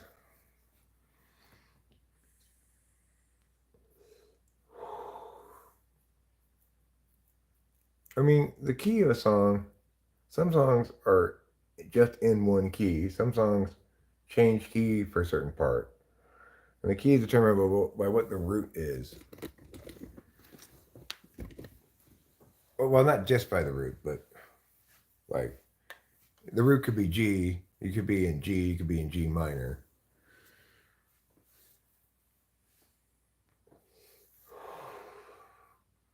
I don't know. I don't know a shit ton about music theory, but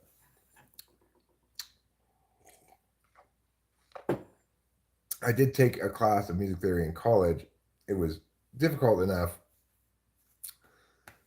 although I did well in it, but it was difficult enough that I didn't feel like taking any more music theory classes. Just like, okay. Yeah, I mean, I used to read sheet music as a kid some because I took piano lessons and we had to read sheet music in boys choir too. So um, I was I know how to read sheet music, but it's very slow for me.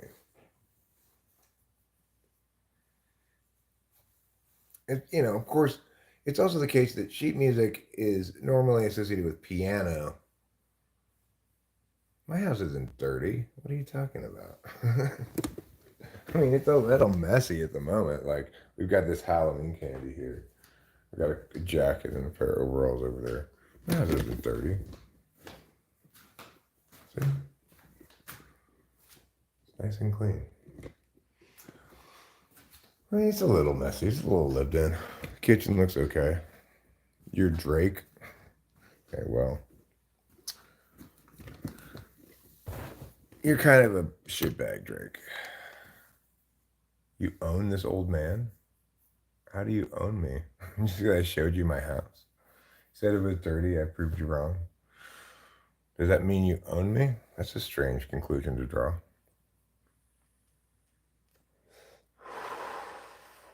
Orange still plays.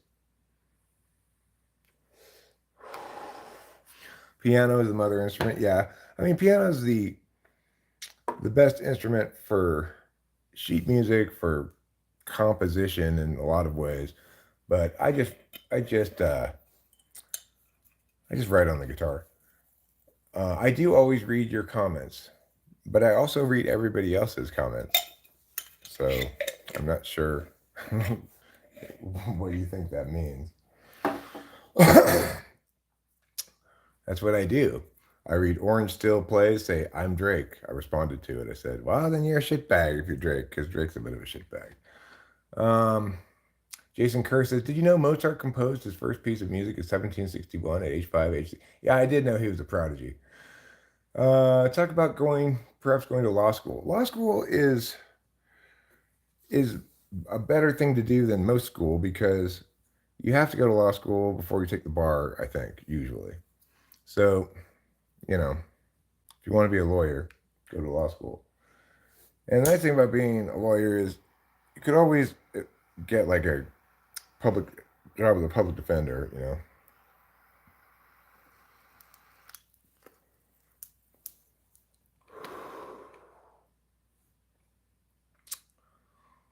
Who's voting for Trump? Type Trump. I'm not voting for anyone. I do respond to everyone's comments. Sometimes I have to go back up and get to them, but strings get a bit hairy. Well, I mean, they're fretted and unfretted. I think EHPs make the best lawyers. EHPs might make the best argumentation lawyers, like arguing something that actually goes to trial. But unfortunately, most lawyer work in the criminal area, anyway, it's much more TE than that. You can take the bar exam anytime. Okay, well, that's interesting, Andrew Man 69. I'm not sure that in every state you can take the bar without going to law school, but maybe you can in every state. The bar is a state thing, so it's not a federal thing.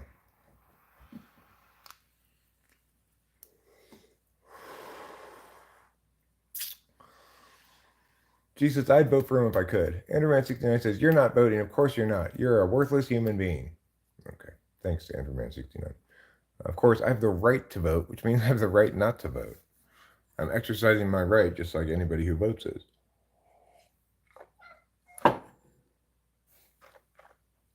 Like, you shouldn't vote.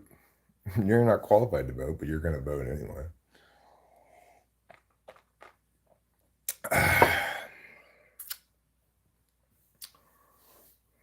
Can it be done for undergrad? You can't take law school as an undergraduate degree, but you can study things that are related. Hello from England. Hello, Arian Mohani TV. Everything's good here in California, United States. Welcome, England. I do have a car, Andrew. I have a Mini Cooper Countryman. I'm not going to vote for either of those candidates either, Mark Aurelius, because I respect myself. I'm not going to be responsible for voting for either of those shitbags. I would vote for a third-party candidate, but there's not one that I want to vote for currently. You can go to law school right after high school where you're from? That's cool. You should be able to.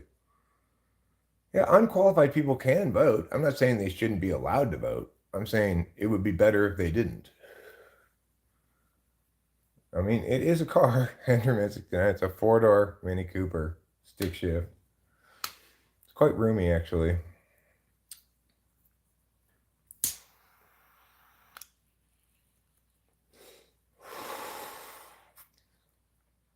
Who is worse, Trump or the other lady? I don't know her name. Harris? Personally, I think Harris is worse, but you could make the argument either way. They're both terrible. I think Rachel probably thinks maybe Trump's a little worse because she doesn't like his attitude towards women, She doesn't like that whole grab her in the pussy thing, Which I totally respect. I don't like it either, but it's just not the determinant issue as to who's worse, in my opinion. How do you rate your reading abilities? I'm borderline retarded. I read quite well. I mean, what do you mean, Money? I'm sure you read quite well also. You write well.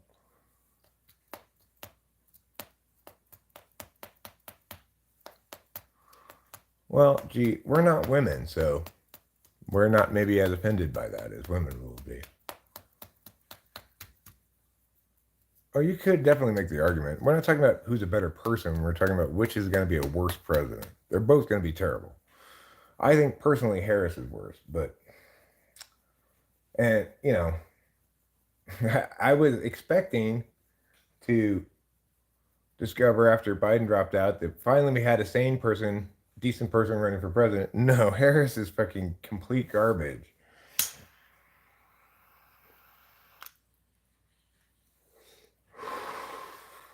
So, what are you going to do? As to who's the better person, Trump or Harris, I mean, it's hard to be a good person and be a prosecutor at the same time. Although certain prosecutions are necessary and good, like I, I'm very happy to have effective prosecutors dealing with Diddy and stuff. I wish they would prosecute more shit like that and less shit like okay. Can you possibly be a little bit less just brazenly antagonistic, Andrew Man 69? You can do better than that. Do I like Wendy's? I'm not unwilling to go to Wendy's, but it's certainly um, it's certainly not my first choice of fast food. DDX098 says, at least you get to vote. Come live in the Middle East. If you talk about an election, you go to jail. Yeah, well, I'm happy to live in America, and that's why I'm very unhappy to have the democratic processes of a citizen democracy corrupted by just horrible fucking candidates. It's like, who wants to vote for either of those two? I think it's fine to say, I'm going to vote for Mia because Mia is the lesser of two evils. I respect that position just fine. I don't think anybody should support either of these two. Could you be a man and stop talking to strangers all day like a loser? Okay, what are you doing right now? Aren't you a stranger? Aren't you talking to a stranger right now? And can you be a little bit less brazenly antagonistic, please? You know, we get it. You're a dick. You're not owning my channel at all. What, I mean, DDX09 says protect your democracy no matter what. I do want to protect the democracy no matter what. And I do plan to run for president in the coming election cycle, which is the best I can do as far as making an attempt at least to serve the country and hope at least that the campaign is of sufficient size that I can impact how people talk about politics a little bit. You know, I mean, I think we should get rid of the Department of Education. Obviously, uh, the federal government is not it's not one of the federal government's enumerated powers to deal with education. Education is typically dealt with on the local level, and to the extent that you get direction towards education from higher up centralized sources, then it's always going to be inferior to what you can accomplish on the ground because the people who are closest to the process know best how it ought to be done. Do you know DN? I do not know DN. Who's DN? D's nuts. Oh. Do you like Wendy's? When D's nuts are dragged across your face. My daughter got me that joke one time. Who would get to be president if no one would vote? I mean, it's not like no. It's some. At least the candidates would vote for themselves. Their families would vote for them. So whoever won, I guess. But um, the reality is, we're going to get either Harris or Trump.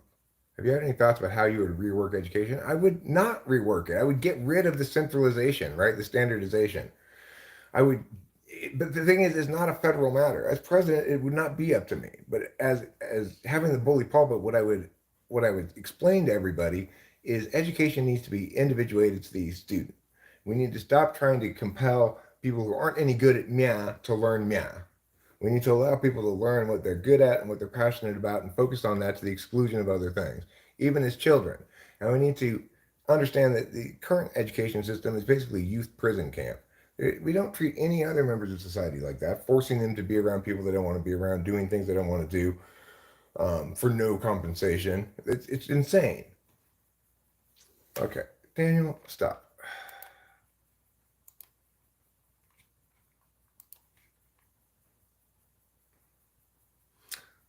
And I don't think the state should be involved that much in education either. It needs to be a local matter.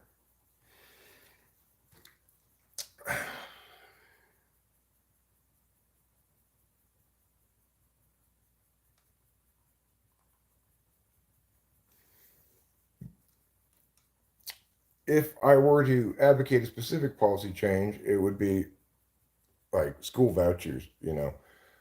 Parents should be able to purchase their education for their kid a la carte, uh, and do it remotely and stuff. Like hire this science teacher because they're a very good science teacher, and they should. If the public's going to provide funds for education, then it should be distributed in that fashion. It's not insane to grow up forced to do things you don't want to do. It builds character. Trouble. Stop it. Okay. It's the case that it is the case that people should have some things that they don't want to do. They have to do. For example, in my childhood, I had to do shit tons of chores and work and stuff because my dad was an ESTJ, ex-military, been in the Navy and the Army, believed in discipline and stuff like that. So I had to do a lot of work as a kid. And that was fine. I don't resent having to do that work. The actual work, like, painting the rental properties and stuff like that. I don't regret having to do that at all. But see, that was actual work. School is practice work. So if you're going to be doing practice work all the time, nobody's going to feel that there's any value to it. They're just wasting your time. They're not respecting you as a human being to make you do practice work all the time. My father was home quite a bit. Yeah, I mean, that's what I'm saying is I had to work with him all the time on the weekends. And both my parents were working, but it was a different time. We were all kind of latchkey kids. So Andrew Man 69, what is the problem with you? When I said vouchers, then what I'm saying is if the public's going to spend money on education, they should give it to the parents in the form of vouchers so they can purchase their education a la carte with those funds. I'm not saying they should have to pay for it out of pocket. You have a real problem, Andrew Man 69. You are so desperate to insult and be rude and stuff, but there's no reason to. You just sound like a crazy fucker. Just chill out, dude. I'm not your enemy. He isn't lay you out, not cold out F you. Okay. All right, Mark. I'm gonna put that on timeout there. Keep saying my name. I'm living in this old man's brain for free. And then Alvarez says, I think Andrew is ESTJ. I don't know what Andrew is. Money says some subjects should be compulsory, though, regardless of ability. Okay, well, I don't mind education through grammar school, right? Through fourth or fifth grade. I think everybody getting a compulsory ability to read and do math and stuff is fine. I think education after that, though, needs to be individuated. So if you want to have, say, grades K through, I'd say 5 or 4, be as they currently are in classroom settings, I think that's fine.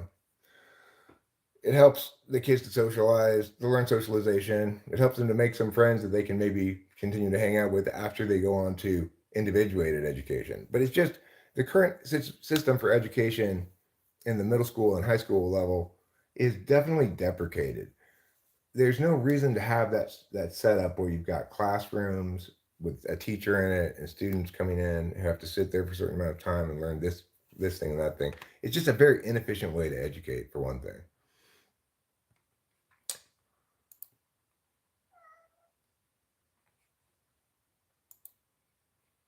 College should be free but also mandatory. That's ridiculous.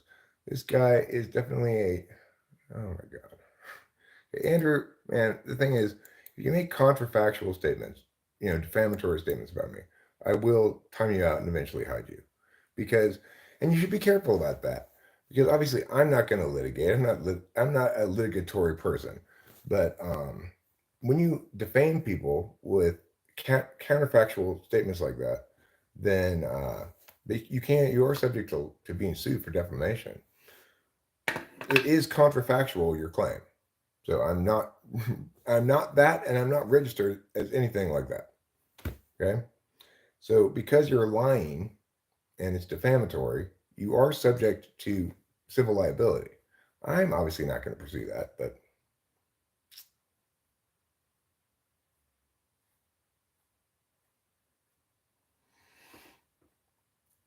well, yeah. I mean, I was getting sick of him too, Jason Curry. It's just bringing a lot of negativity into the world for no good reason. It's like, he, and the thing that's funny is like I'm here to engage with chatters. The fact that I'm engaging with him along with other people does not mean that he's living in my head rent free. It means that he's part of this activity, right? He's choosing to be part of this activity. Type into the chat, I read it and respond it, etc. Yeah, Daniel, I'm not saying he needs to worry about me suing him or anything, but it is the case that if you make defamatory statements about people, you are subject to civil liability. It doesn't matter what the forum is, whether it's here in comments in a newspaper or whatever. If you're defaming somebody with contrafactual statements that are bad, then they are subject to civil liability, at least in theory.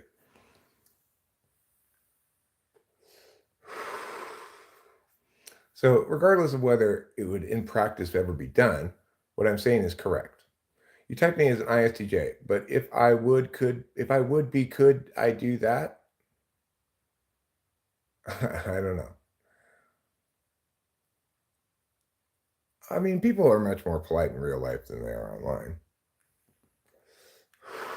You know, in real life, nobody ever walks up to Rachel and says rude things to her or comments on her body or talks about or says things like show me your tits or whatever, which people do in the live stream all the time.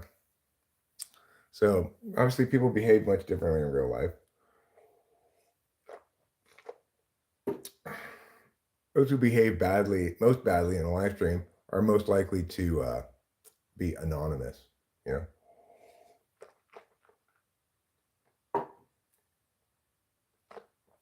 Does education feel like a major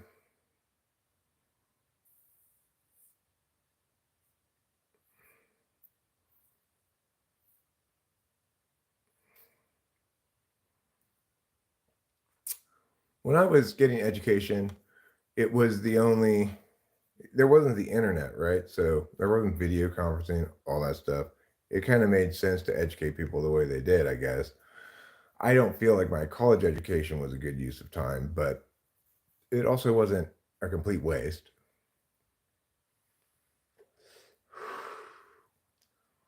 If someone asked to see my breasts in real life for live chat, I would be equally not very offended. I would just say no.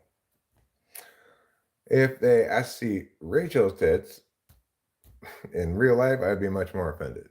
I expect trolling in a live stream. I don't expect it in real life.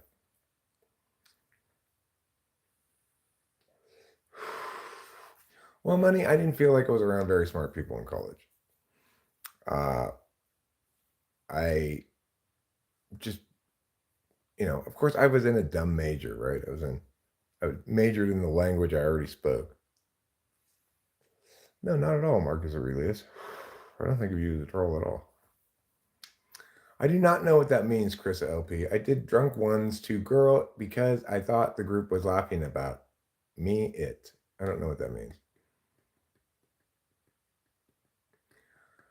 I mean, if I had to defend, if there was a physical threat to her, then sure. Like if the threat is of physical violence, then I will I would engage in violence as needed to protect. But no, I would not escalate from verbal to physical. That's never me. I never do that with anybody. Even when I was a drunk, I never did that. I'm just not somebody who's very physical, right? Like I expect everything to be resolved with words. Whether it's going to be or not, I expect it.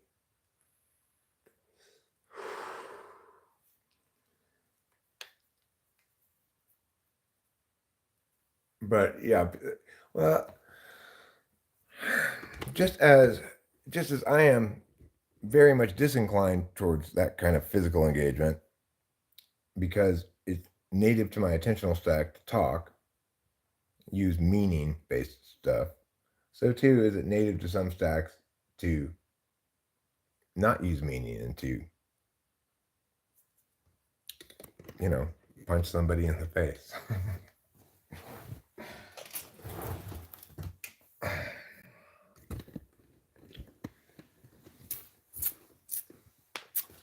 But if somebody were like, let's say we went to play an open mic and somebody there was really drunk and kept like coming up to Rachel and being like, "Hey, nice titties," I would say like, "Okay, dude, can you please just go away and leave my wife alone?"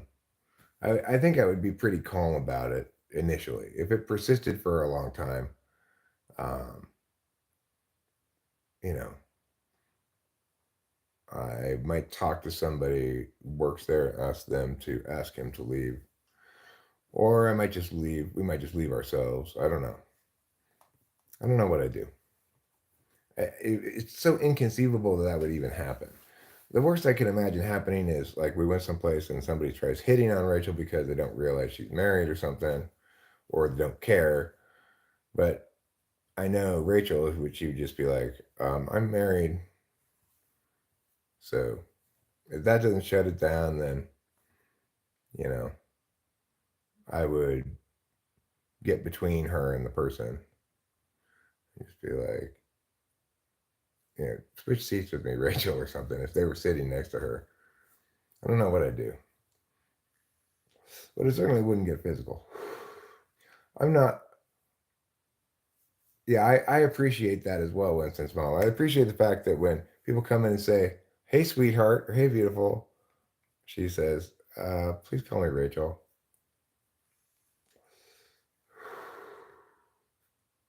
Just shrug it off and wipe it clean. Every annoyance and distraction to reach utter stillness.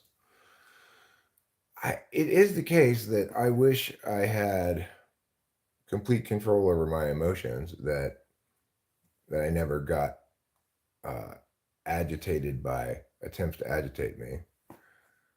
But it's not never the case that I get agitated. In this context, I'm pretty chill. Like, it's pretty hard to get me upset by trolling me. It's more possible to get me upset by being earnestly wrong about something.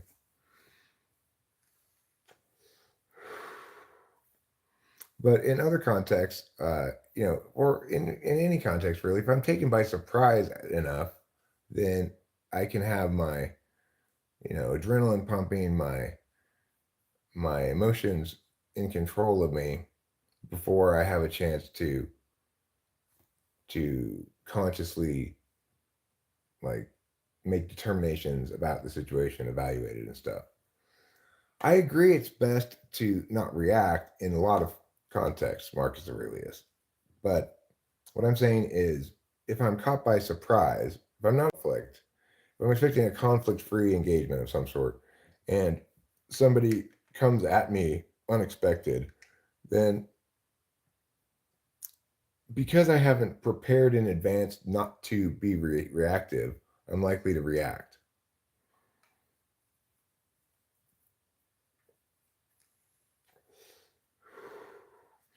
Host Eric, November 1st is the art soiree. Soiree. That's today. You can buy banners, huh? Let's see. Those banners are ugly.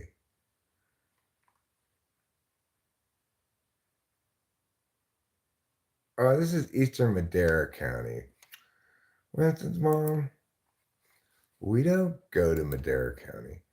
Ma just says, would you answer just call me Eric if someone said hello, handsome to you? No, I just say hello. And then if they persist, I'll say, like, yes, I know I'm very sexy, but I'm married. Thank you, though, for recognizing my extreme sexiness. I mean, I think people can just tell I'm not in the market for for romance. I'm so totally off the market for romance that you have to be ignoring all indications I'm giving off.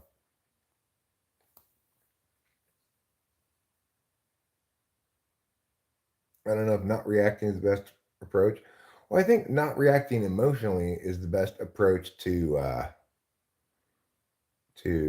um,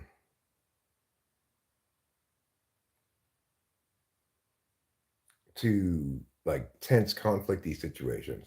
To the extent that you can extricate your emotions from that intense and obviously like emotion triggering experience, you're better off. At least I am. I'm not saying you don't respond. I'm just saying uh you don't you don't want to be emotionally you don't want to be easily triggered emotionally because it'll make you respond less effectively. I do think you should respond and react. React meaning like respond reflexively. I don't really think you should do that. I shouldn't. Some people are more interface knowledge types. They're going to be much more on their feet, you know, smooth on their feet with dealing with those kind of things because they're interfacers. I'm a deliberation action type, so I kind of need to pregame plan. Like if I'm going to go have a debate with somebody on YouTube or something, then I need to, before I actually enter into that conversation, I need to emotionally prepare myself to be very emotionally flat and to be very strategic in my dealings with them, you know. Chris Voss says react with empathy and make you known to the human in front of you because if someone feels they know you, the reaction won't be as bad. Well, it is true that people generally respond well to vulnerability, but there are toxic people who specifically respond poorly to vulnerability. They try to exploit it. So you've got to have a good balance, right? You have to have, it's easier to be vulnerable from a position of strength. It's best to de-escalate any volatile situation with people you are involved in. Yeah, I mean, for me, for sure, because I have a tendency to get angry, and when I get angry, I don't manage my tone very well, and people can always use anger against you by saying you need to calm down and stuff like that. Well, you're talking about honor code rules, not YouTube comments. To what my grandfather told me, I learned good morals and the government and my temper. What's my body count? I don't usually answer that question. I'm not exactly sure what it is, but it's not a lot. I'm on my third wife. Would you like to be on Destiny or Piers Morgan, Eric? I'd be on anything. Anybody who wants to interview me, I'm always down to interview. What's my men body count? 0. I've never had sex with a man. I have a real problem with Destiny and with Vouch. I can't quite tell those two apart yet. You look like you had a hard life. I didn't have a hard life. I mean, I kind of did. I lived pretty hard. Like, I was a drunk for quite a number of years until I quit drinking about 11 years ago. And, well, you're not going to, Brandon. I'm happily married to my wife, Rachel. And, I smoked cigarettes until fairly recently. I've done plenty of drugs in my life. I don't know what that means. It's a hard life. It's just a hard living. It's hard living, but not a hard life. No, you cannot, Brandon. I'm not having sex with anybody but my lovely wife, Rachel. So just shut up.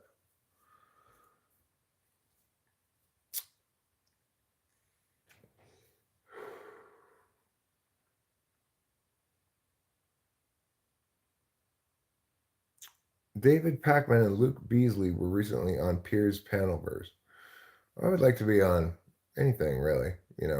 A panel less so, but it depends on the context. If it were a big enough name panel, then I would be down. I'd like to be like the conversation. I'd like to be interviewed about something. Would be the ideal.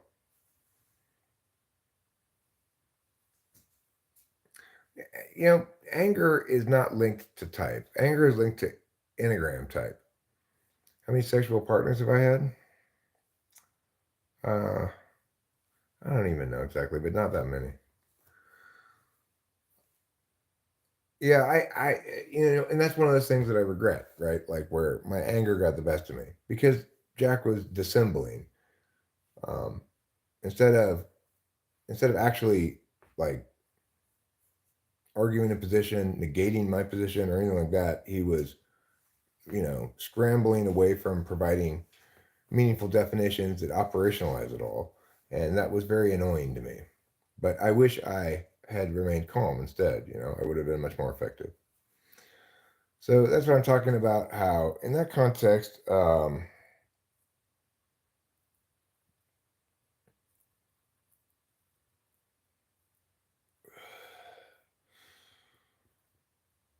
in that kind of context, Marcus Aurelius is absolutely right that you know emotions are a problem. But that's the sort of thing where I'm a lot calmer now than I used to be. I've never been with a prostitute. What do you think about the normalization of Goyam naming the? Okay, will you stop? For Christ's sakes. This is the sort of thing that I nowadays would be less vulnerable to if I provided I go in thinking about it ahead of time, right? Because number one, I'm not as angry as I used to be back then at life in general. I'm pretty chill. I, censorship is not necessarily wrong, Jesus Christ. What I'm removing is your anti-Semitism that's groupist bullshit. I don't have any problem removing that because it's fundamentally illegitimate discourse. I was kind of a hedonist when I was young, yeah, but not with sex ever. I was always shy, push shy.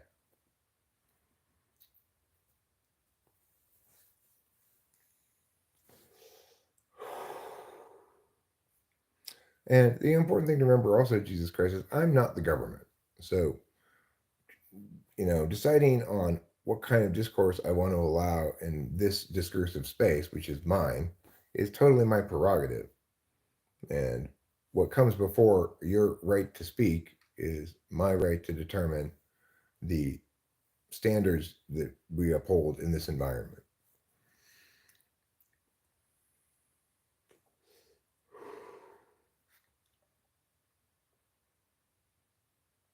You can't shout fire in a crowded theater. This is not an example of that. That's a call to action.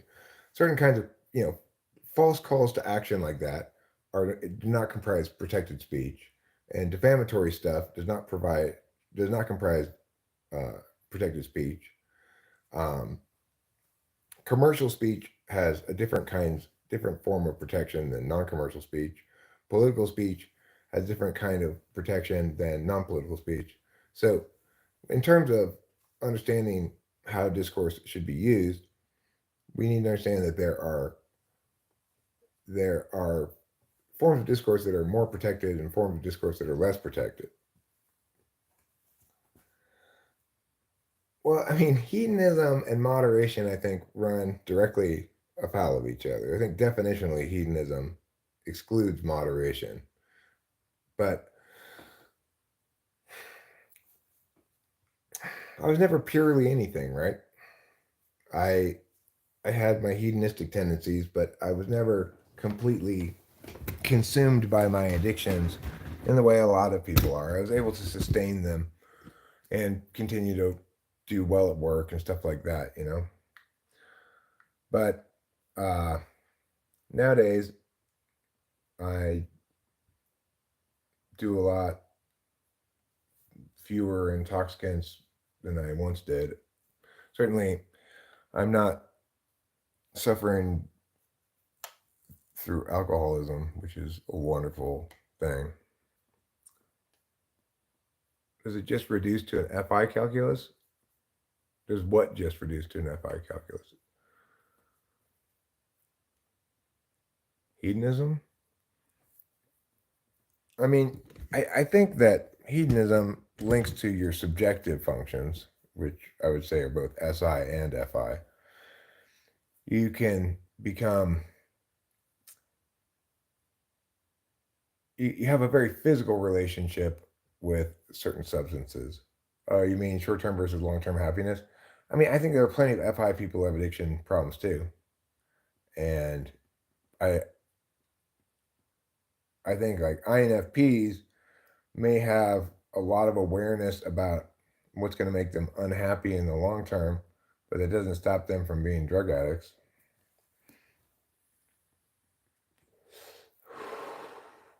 Understanding and acting are different things. And they often run afoul of each other. Like the more well you understand, the less well you take action.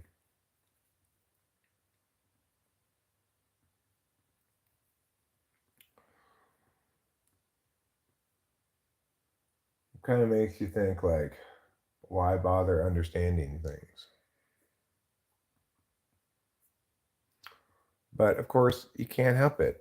If you're an understander, then you're gonna understand, and there's there's no way around it. You know, you're gonna try to understand.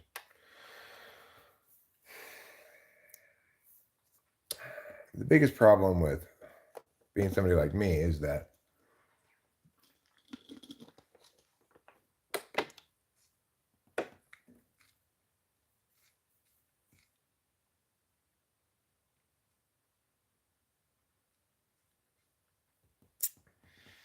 I tend to think I know best. You know,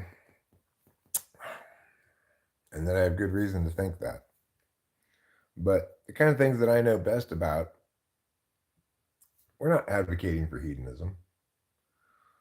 Jason Kerr is just saying, let's not condemn hedonism entirely.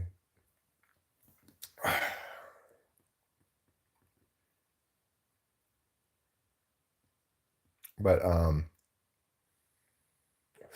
kind of thing I tend to think I'm right about is also the kind of thing that other people think is just a matter of opinion, or that that they are just as competent and effective at doing this kind of analysis as anybody else, etc.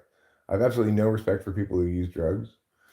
Oh, okay. Well, do you have active disrespect for such people?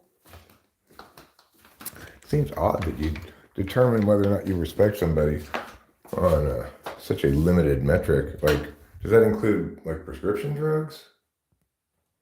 Does that include Tylenol?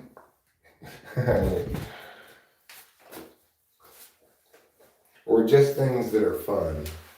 Anybody who does fun drugs is bad. It's kind of an odd position to have. And Mr. Bacon has no respect for people who poop.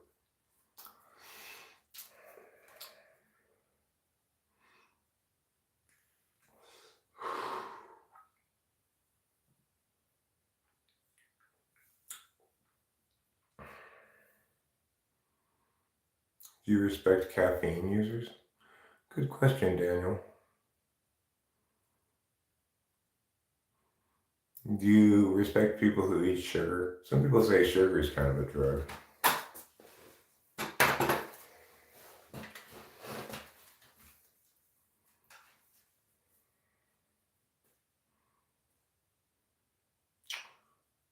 Alvarez asks, why not? Let the any candy out.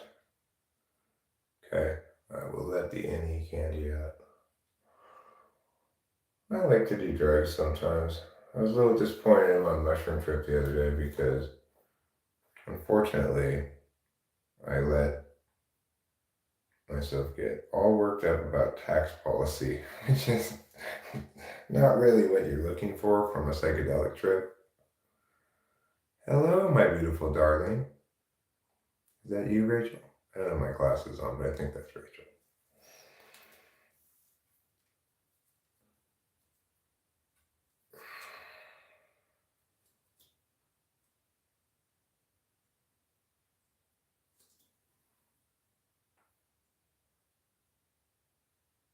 Yes,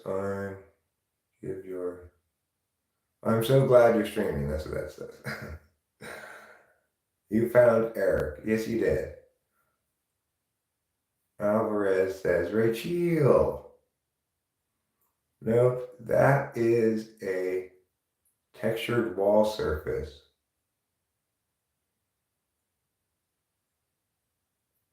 Yes, it is a textured wall surface. I don't know what this is. This stuff called wainscoting, that little ledge that goes around the bathroom wall. Like this little bumpy ledge. What's that called? Is that called wainscoting? It is a wall, yeah. It's the best damn wall you've ever seen. It's called chair railing, beadboard. Well, I think it's fine. Yeah, I could actually put on this little ledge one of my vapes, probably. Yeah, it's just the right size to put a vape on. So it's not entirely useless. There is something that I can set down there.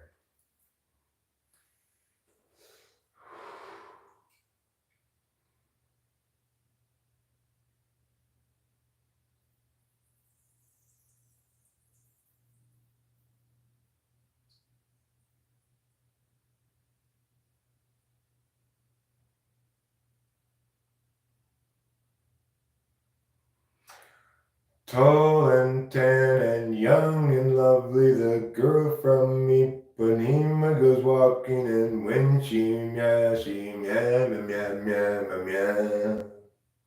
Meow meow meow meow meow meow meow meow meow meow meow meow meow. Oh, na na na na na. Ma na na na na na. Ba na na na na na. Ba na na na na na na. Ba da do do do do do do.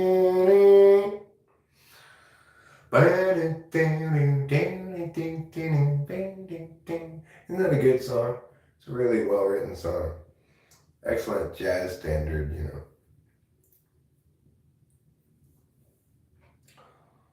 Another good jazz standard is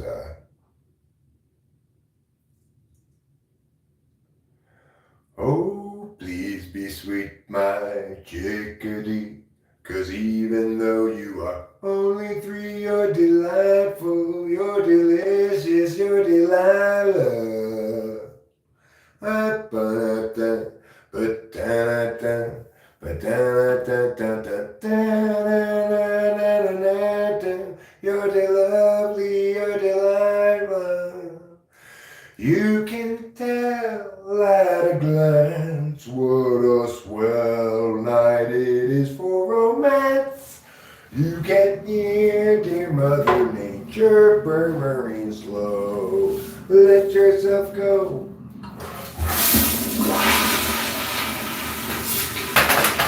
All right, I'm done going to the bathroom now. Congratulations, Eric. You've done a great job. Everyone's very proud of you.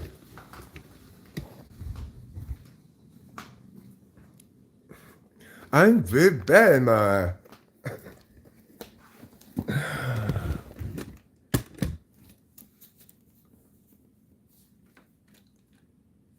Just lovely.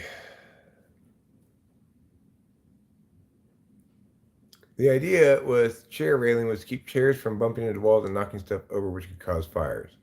Huh. Oh my God. You've got to come on my show. I'm very bad, Ma.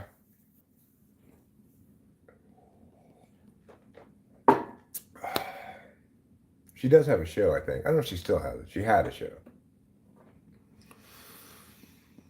I think she was great in that movie Poltergeist. I think she did a great job in that movie.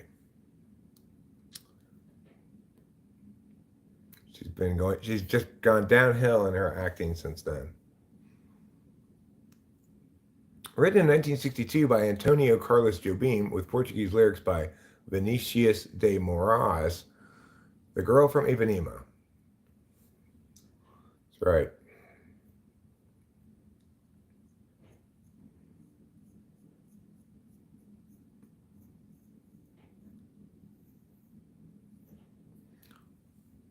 You know what I really like is Publicity. It's on The Kroll Show. And Nick Kroll plays one of the two Liz's in Publicity. And he says, like, oh my God, these cupcakes are amazing. He does that vocal fry thing, like maximally so. These cupcakes are amazing.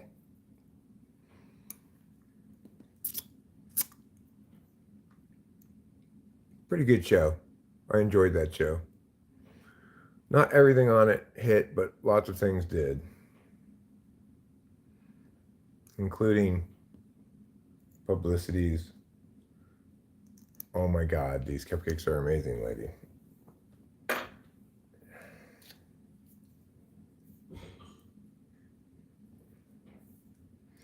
So I've been watching this channel called Frankie C, I think it's called. It's a poker channel, actually.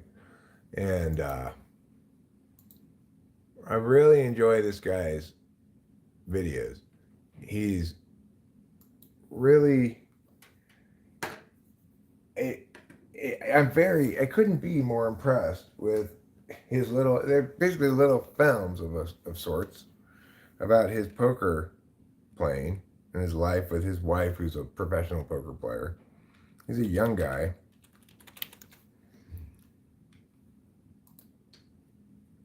I'll go ahead and subscribe. Even though I had not subscribed until this point. I've watched a bunch of his videos. Why am I this? No. This, Eric. This. Subscribe with this one. Okay. Anyway, I think you'll really like his videos too. I'm going to put a link here.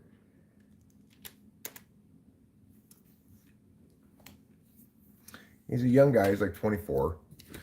He and his girlfriend just had a baby. So, like, part of it is about raising his baby. And,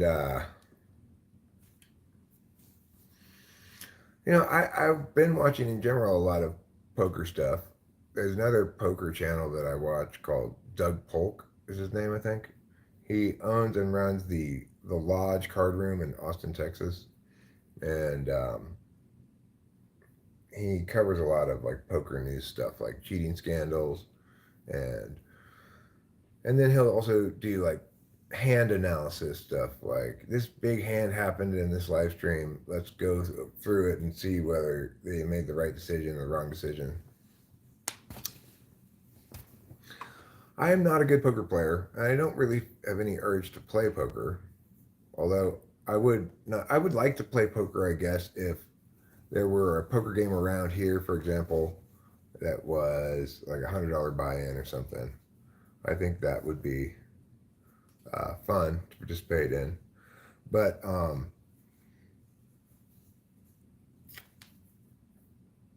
I like analysis of it, and I like to read about poker news. I don't know why exactly. I understand the game well enough. I've played enough poker that I understand what they're talking about. Although they do use some terms that, like, I don't exactly know what they mean sometimes. When they talk about someone's range, what they mean is like the kind of hands that someone would play the way they're playing this hand. Being good at poker gives you plus 100 aura. I am bad at poker. I might be okay at online poker if I were to try that, because you couldn't read me. You can't get live tells off me. The problem with me at poker is I have lots of live tells.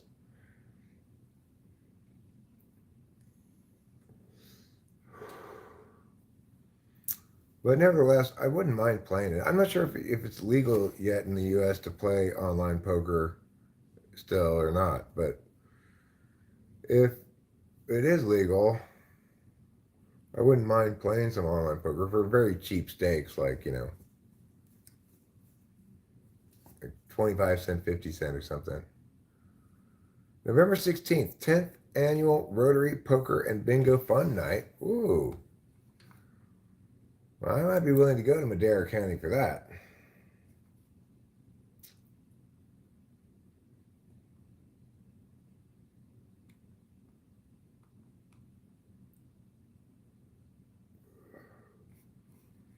Let's see.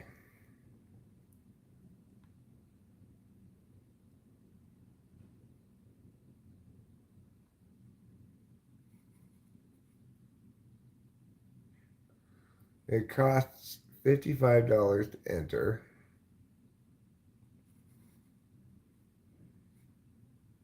The poker, and it costs $28.52 to play bingo. Well, I mean, I would like to do either of those things. I'll have to talk with Rachel about this when she gets out of the shower. Saturday, November 16th. That's like 2 weeks from now. How fun. Thanks for that link, Winston's Mom. That's very helpful. Very helpful indeed.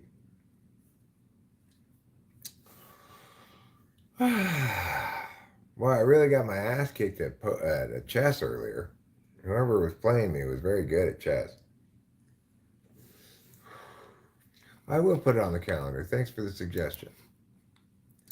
November 16th. That's 2 weeks and 1 day from now.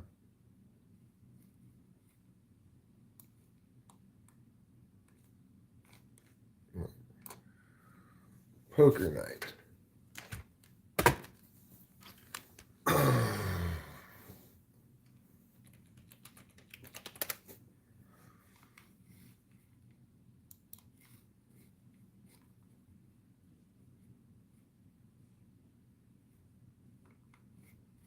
Rachel may like bingo more. That's certainly possible.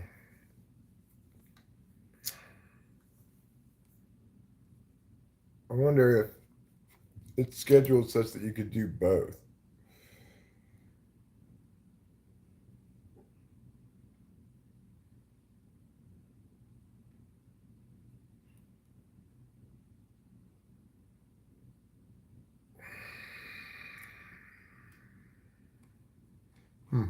Doesn't really say whether you're scheduled so you could do both. So I don't know. All right, well, let's see what we see in the news today. Maybe there's something interesting worth talking about.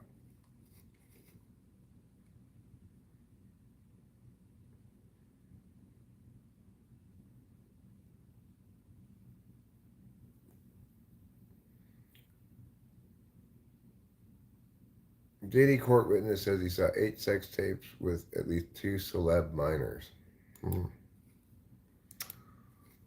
Wow. Crazy, huh? Dia de los Muertos procession to be held in this ghost town in Mariposa County.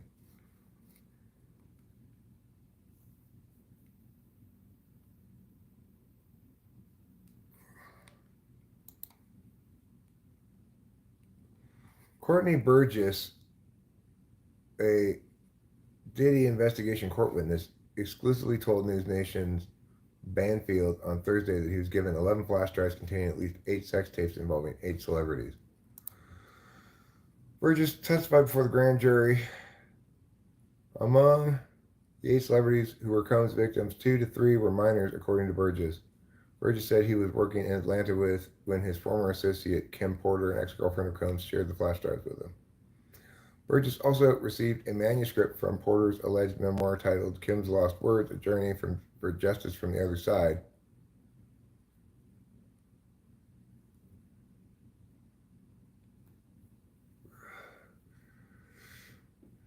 Ariel Mitchell, Burgess's attorney, said the alleged tapes tell the story of what Diddy has done over the past 30 years, his deviant activities.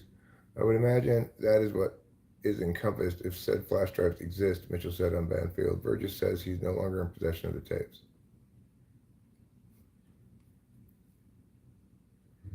But the criminal defense attorney,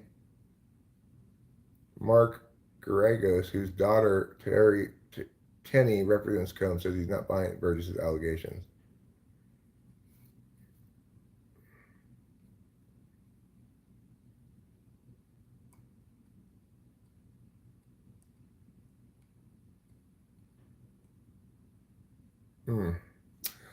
Well, I don't know what to think about that.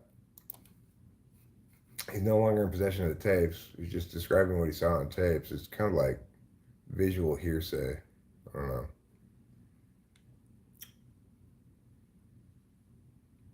Dodgers fan 25 blows up hands with firework while celebrating World Series win over Yankees. How sad, how unfortunate. Big change made to snow forecast for California's Sierra Nevada.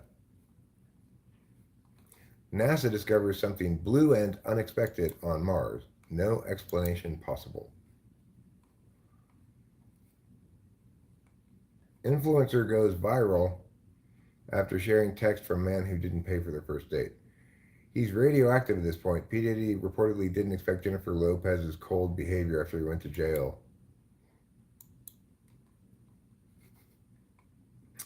Crazy. It's crazy how entitled these psychopaths are.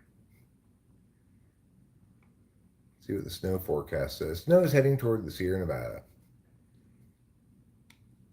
on Friday night into Saturday. The bad news is the storm is carrying less moisture than originally expected. Latest forecast now predicts not up to 9 inches in the Tahoe Basin instead of 2 feet. And the chance for snow arrives as a cold front sweeps northern California. This is the second cold front to impact the state this week. The first cold front was a weaker system that brought snow to the Sierra on Wednesday night into Thursday. To put the two systems into context, King Vale on Interstate 80 picked up 1 inch of snow and will likely record 4 to 6 inches in the second push.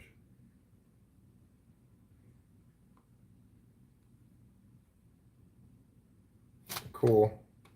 All right, well, that's cool. Let's see what our weather locally here says. I'm going to open up the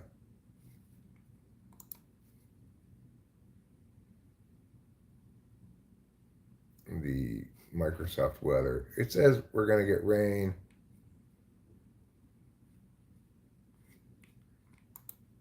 today. Oh no, here I see. Around midnight tonight.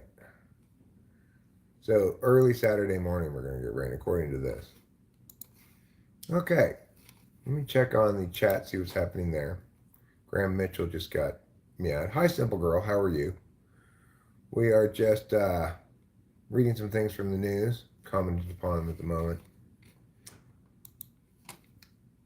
NASA discovers something blue and unexpected on Mars. No explanation possible. What? Throughout the history of planetary exploration, Mars has always ranked high. But recent findings made by NASA's Perseverance rover have challenged the red planet's geological status quo.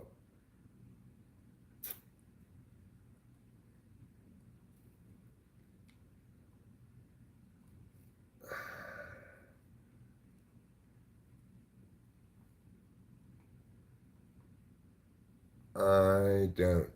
This doesn't really ever get to the point here. Just basically some kind of blue mineral, I guess. I don't know.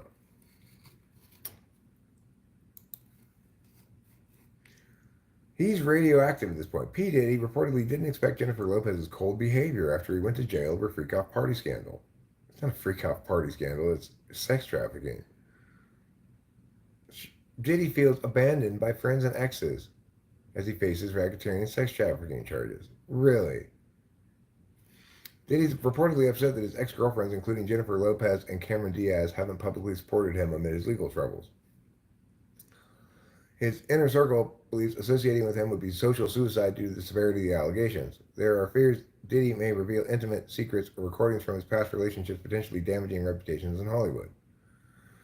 Diddy, amid his legal troubles, has continued to feign innocence and deny the plethora of charges brought against him. While the federal authorities are already gathering evidence against his racketeering and sex trafficking charges, scores of other charges continue to be brought against him. Stuck in jail, potentially till his trial begins next year, Combs is allegedly upset that none of those close to him, especially his exes like Jennifer Lopez, have come to defend him and help clear his name.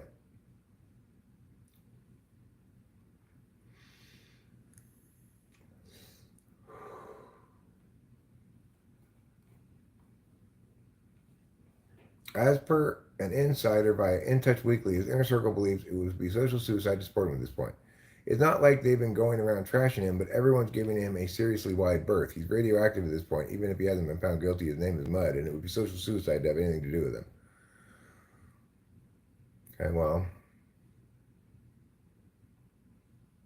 I think not only are they staying away from him, but they're also probably going to face legal consequences as more and more evidence comes out. So the other person said, or the same person maybe said, he's still in total denial and actually expected all his high-profile friends and even his exes like J-Lo and Cameron to stand up for him. He can't wrap his head around the fact that everyone's just dropped him and no one wants part of his sordid scandal. There's a legitimate fear among a huge swath of people in Hollywood, J-Lo and Cameron included, that he could seriously embarrass them if he decides to talk about what they shared with him back in the day, which was pretty intimate. But their hands are tied. It's not like they can reach out to him, and showing any kind of support for him is out of the question, so all they can do is hope and pray he keeps his mouth shut. Uh-huh. Well, what were they up to exactly that he wants them to keep their mouth shut about? Of course, all the rumors that he's kept meticulous records and even video recordings of all the crazy stuff that went on at his big parties over the years is only adding to everyone's panic. The word is he's got enough dirt to hang half of Hollywood. Well, hopefully he does, you know. That was a worthwhile article. I'm glad I clicked it. See if there's anything going on here in the chat.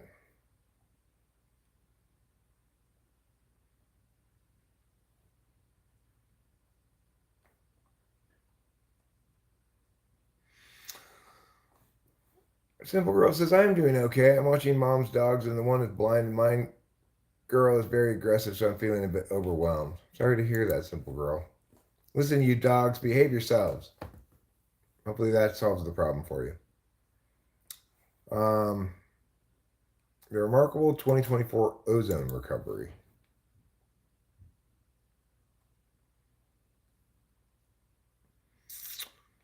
Let's see what else I want to click on.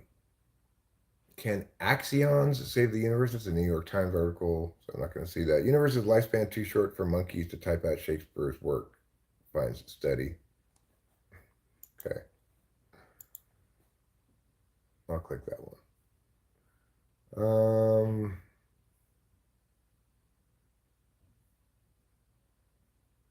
Let's see here.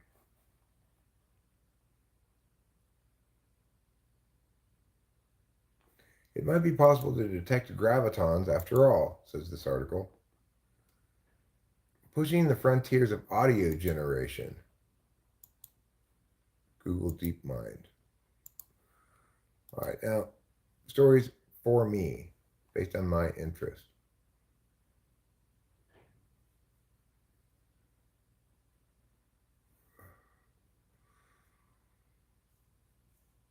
One of the best games I've ever seen managed. Why this World Series was vindication.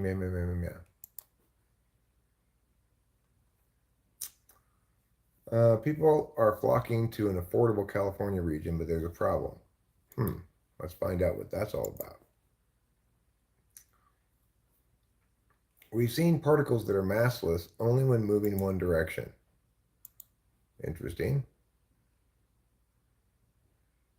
Trick-or-treaters are gobsmacked by the superstar who answers the door. All right, I'll bite.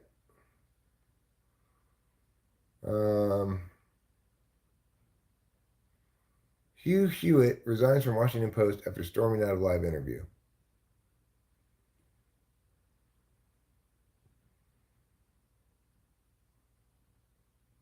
Mounting concerns as Mike Tyson reveals homicidal mental state ahead of Jake Paul fight.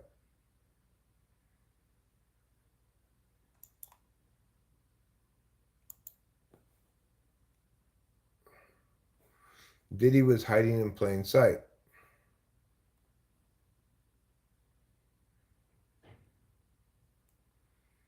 BBC Earth filmed surfing at Nazare and it's spectacular. That sounds good.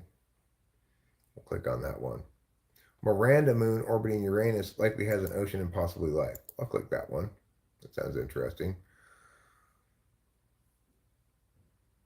Why the Kamala Harris campaign feels nauseously optimistic. I'll skip that. Thank you very much. Eminem's daughter Haley Jade shares biggest surprise of pregnancy. I'm not going to click that. Let's see what else we have here.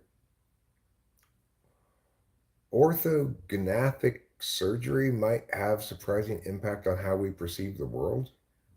What is that all about? I don't know what orthognathic is at all. I'm never going to stop. Inside Freddie Freeman and the Dodgers march to a title. I'll click that one. Social media star Peanut the Squirrel has been euthanized after being seized from New York.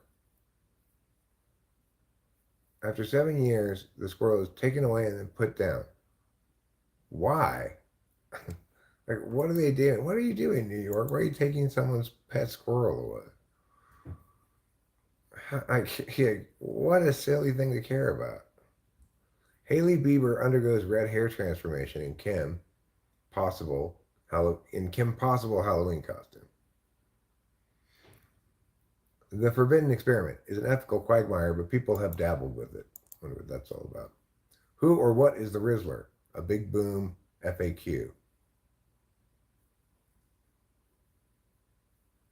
I am taking credit for Bob Costas retiring from baseball play-by-play. All right, I'll bite on that one.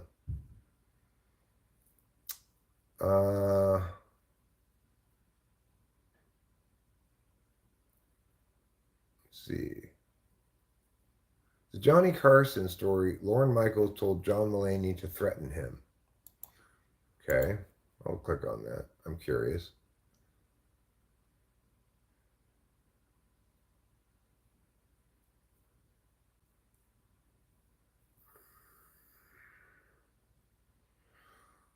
Okay. Boss reveals why he uses a coffee cup test in every interview and won't hire people who fail. Wonder what that's all about. Bitcoin's was up over 70,000, now it's dipped below. What you can do when you're mentally trapped in a place from your past. Probably a question a lot of people would like to have answered, I would imagine. All right, let's go check the chat real quick before I go through these various articles that I've looked at. Hi, Zergzy. Hi, William. How are you? Staying off the grid. I am fully oiled up, so whatever you're going to do, you can begin right now. Now, let's go to the first article. Earth's Invisible Shield, the remarkable ozone recovery. In 2024, the ozone hole over the Antarctic showed a notable reduction in size, ranking as the seventh smallest since monitoring began post-Montreal Protocol. The improvement is credited to ongoing reductions in CFC emissions, chlorofluorocarbons, and enhanced atmospheric dynamics that transport ozone southward. All right, fine. Interesting enough. Thank you, article. Now we have the next article. The universe is too short for monkeys to type out Shakespeare's work. According to the well-known thought experiment, the infinite monkeys theorem, a monkey randomly pressing keys on a typewriter for an infinite amount of time would eventually type out the complete works of William Shakespeare purely by chance. Yet a new analysis by two mathematicians in Australia finds that even a troupe might not have the time to do so within the supposed time frame of the universe.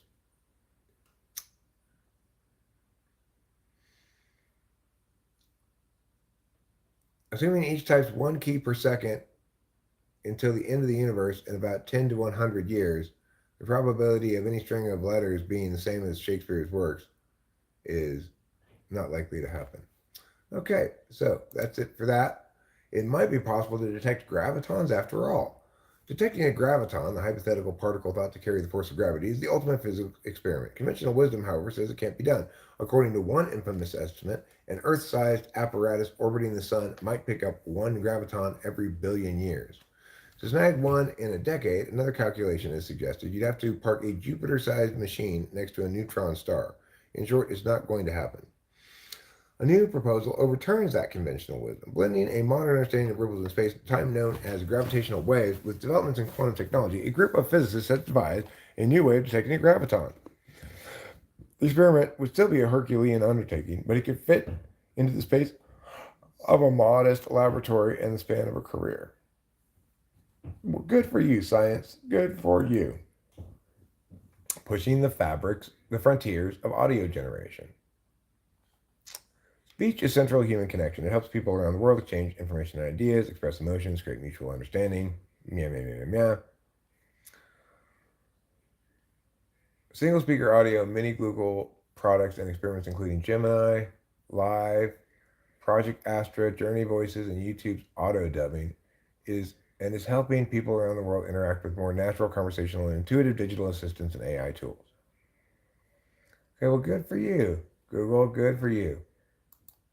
Hey, did you hear about the Google DeepMind speech generation work? Oh, no, I must have missed it. What's it about? Well, through recent advancements, the team has been able to generate natural, high quality dialogues, Oh, like interesting. really efficiently.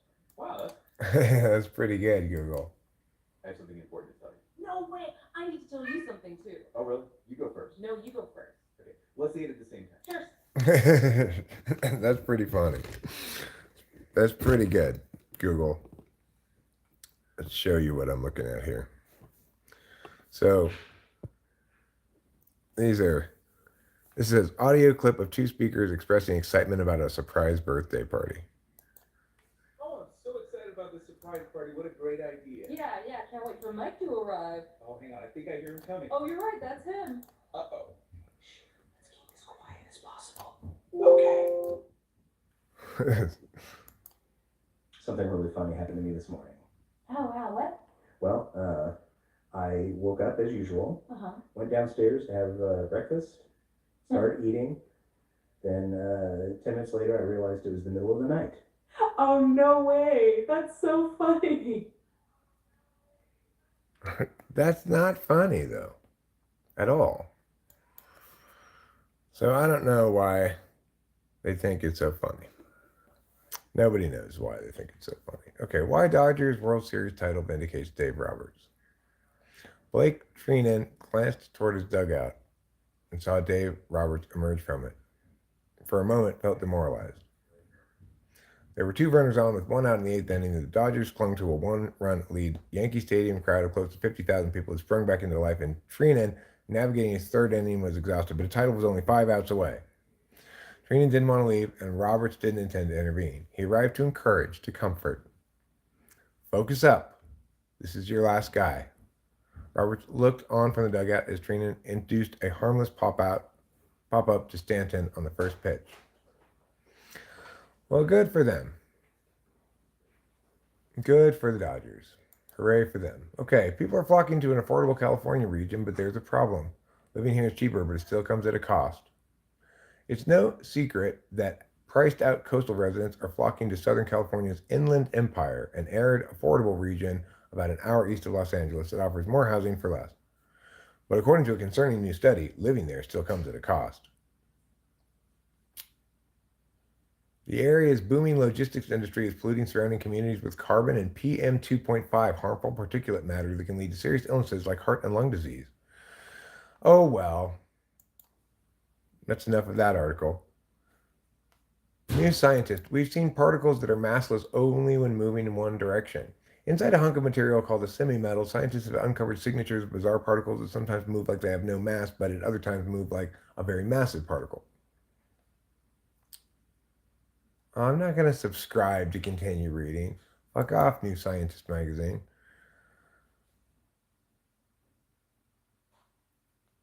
Pop star Olivia Rodrigo shocked trick-or-treaters by giving them candy. The talk show was put together by Jimmy Kimmel Live.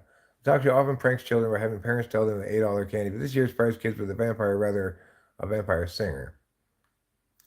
One kid is so stunned she can't speak, prompting one friend to say, "Why are you not talking?" Another immediately erupts into tears. One lad in an old man costume acts like he just swallowed his pipe. Huh.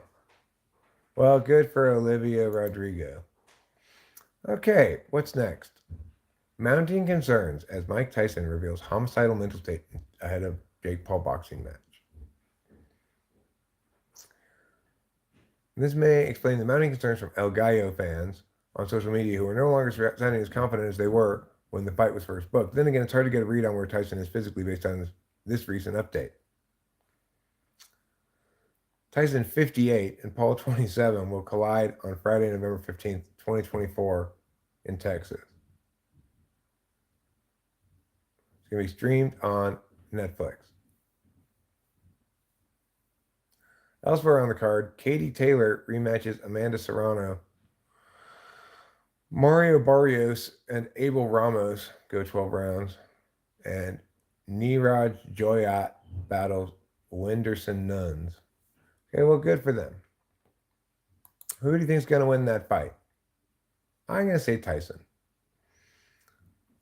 You've even slightly hooked into the surfing world, you know Nazare. I bet that if you were to ask a bunch of people who haven't even gotten a cursory knowledge of surfing to name a wave, Nazare would be the one. It captures the eye like no other place, not only because it's home to the biggest waves on the planet, but because it's uniquely situated to be incredibly photogenic. Of course, we've all seen it a million times, not that it ever gets old, but let's face it, it's tough to beat the camera operators of BBC Earth.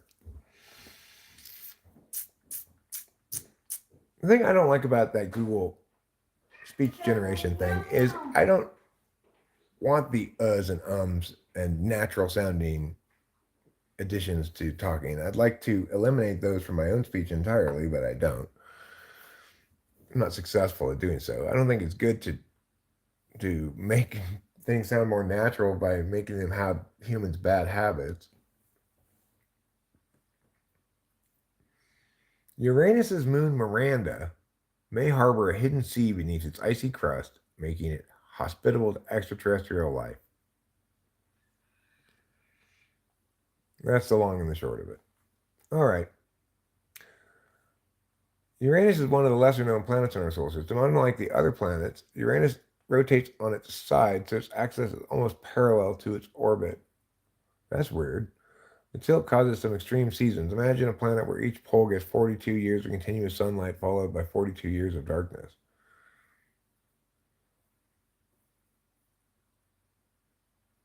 Another interesting aspect is Uranus's atmosphere, which is rich in icy materials like water, ammonia, and methane. The methane is what gives the planet its blue color.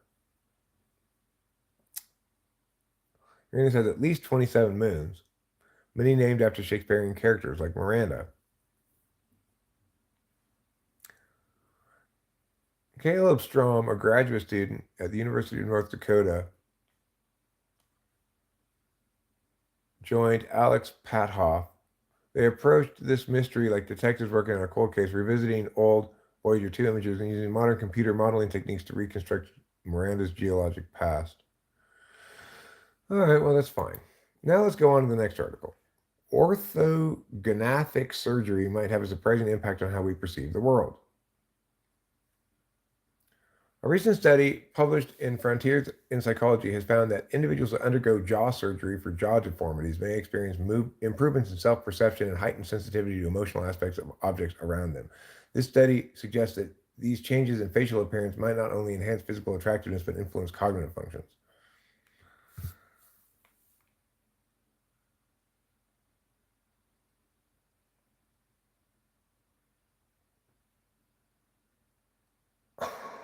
Okay, well, that's fine. Good for them. Get your jaw surgery, is what the gist of that article says. 2 days before the Dodgers postseason, Freddie Freeman felt a twinge in his ribcage. He vowed to ignore it. It's not as if he wasn't already in pain.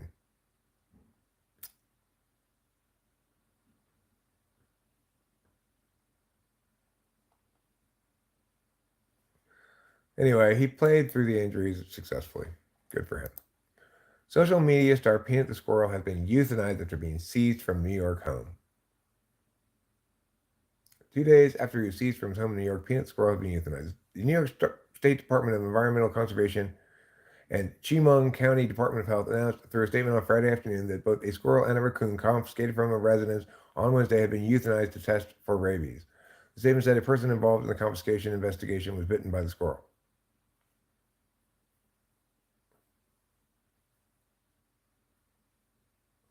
Peanut the Squirrel, who boasted 534,000 followers on Instagram, was taken from his home in Pine City, New York by the New York Department of Environmental Conservation. Why?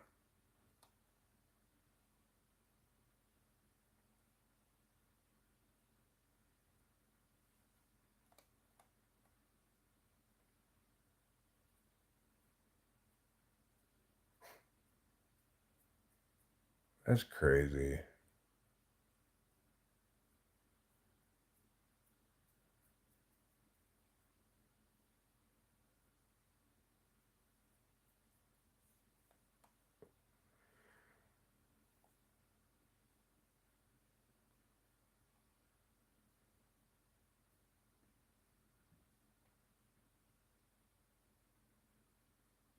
Huh.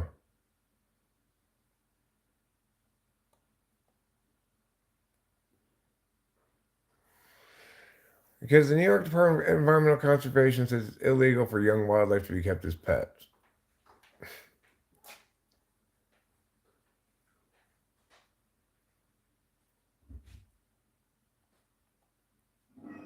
Okay, well, it's like, are you serious, New York? You're gonna take someone's pet squirrel? How fucking bored are you if that's what you're doing? The forbidden experiment is an ethical quagmire, but people have dabbled with it. The forbidden experiment may have the potential to illuminate fundamental truths about human nature, but it's so grossly immoral it would send any modern university's ethics committee into a meltdown. Nevertheless, in historical periods that were less concerned with human dignity, some have dabbled with their own renditions of this deeply problematic experiment. What is it? Depriving children of key things. That's a terrible experiment. I'm taking credit for Bob Costas' retiring from baseball play-by-play. You're welcome, baseball fans. It wasn't easy, but someone had to finally step up and confront Bob Costas for his unbelievably painful MLB broadcasting this postseason.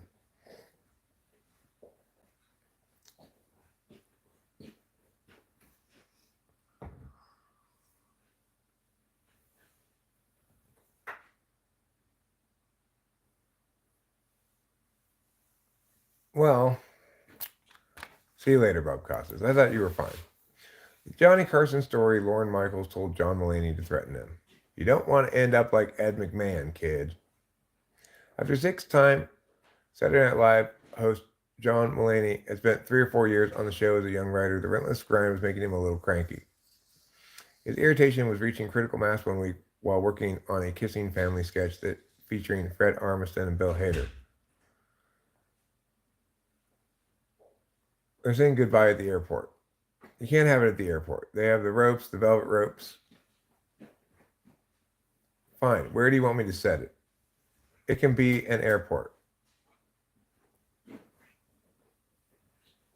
Just tell me where you want it set and I'll put it there. Anywhere. It's the kissing family. It can go anywhere. Mulaney explained that his passive-aggressive way of dealing with unprocessed anger. Rather than snipe back, Michaels would tell stories. In the story, Mulaney said, the lesson was the lesson you were supposed to know. Michaels saved his Johnny Carson story for a moment during the annual tree lighting festival outside 30 Rock. Johnny Carson used to be on the 6th floor. That's right, Michael said. Ed McMahon, of course, suddenly wants a new deal. So he signs with the William Morris agency. Ed's agents call Johnny Carson. They say he wants a higher salary and a higher title on the show. Carson's response to the hardball play, fine, he reportedly said, we'll find a different announcer. According to Michaels, McMahon freaked out. He had to call Johnny Carson and apologize because it's that thing of when you have a personal relationship with someone and then representatives get involved and then that person doesn't really want to deal with you. And with that, Michaels walked away. It was Rich who spoke the quiet part out loud. That story wasn't about Johnny Carson.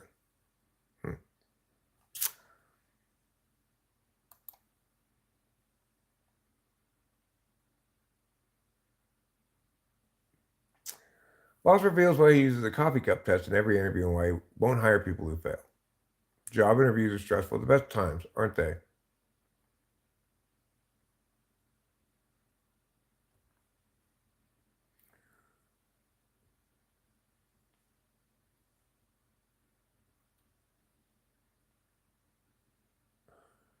I will always take you for a walk down to one of our kitchens, and somehow you always end up walking away with a drink. It seems as though you can't turn down the option for a drink here, so the interview is going to be receiving a cup. The boss continued, then we take that back, have our interview, and one of the things I'm always looking for at the end of the interview, does the person doing the interview want to take that empty cup back to the kitchen? If you don't want to take it back to the kitchen, you're not right for the company. Okay, well, That's pretty that's weird. that's weird, yeah. Well, What does that show? that you aren't being very aware of how your behavior impacts others, I guess. I don't know. The challenge of cognitive immobility. What you can do when you're mentally trapped in a place from your past. When people leave a place or undergo a life transition, their minds can remain stuck in the past. To avoid being trapped in the past, connect with others who share your background. Writing down something you are thankful for each day can help. I'm thankful for you. I'm thankful for you, darling. Thank you. If you have moved from one country to another, this describes what I've dubbed cognitive immobility. My sister. Cognitive immobility is a stressful mental entrapment that leads to a conscious or unconscious effort to recreate past incidents in one or more locations that one lived in or visited in the That's past. totally my sister. Is it? Oh yeah. She moved to Prague because of memories. Weird.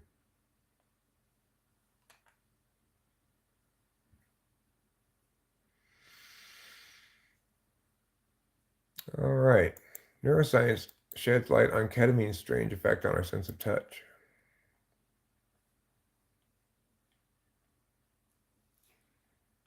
Oh. Meow. All right. So, wake up and dance for BBC? No thanks. Hi, chicken broth. My name's not shit dick, but hi anyway. 11 days. 11 days till what? Meow. Sorry to hear about your dog problem, simple girl. Zerk says, I agree, bro. Oil up, 11 days. The oil up crowd has arrived. We're going to need you to oil up, sir. Tiny trolls on training whales. Go Trump. This channel luckily supports Trump. It doesn't support Trump. Inland Empire, says Jonathan Earl, who's repping the Inland Empire. And Chicken Broth, of course, asks, what's up, shit dick? Which I actually don't have any shit on my dick, believe it or not.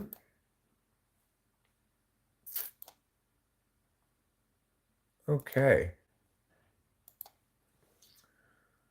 So, I guess it's probably about time to end this stream.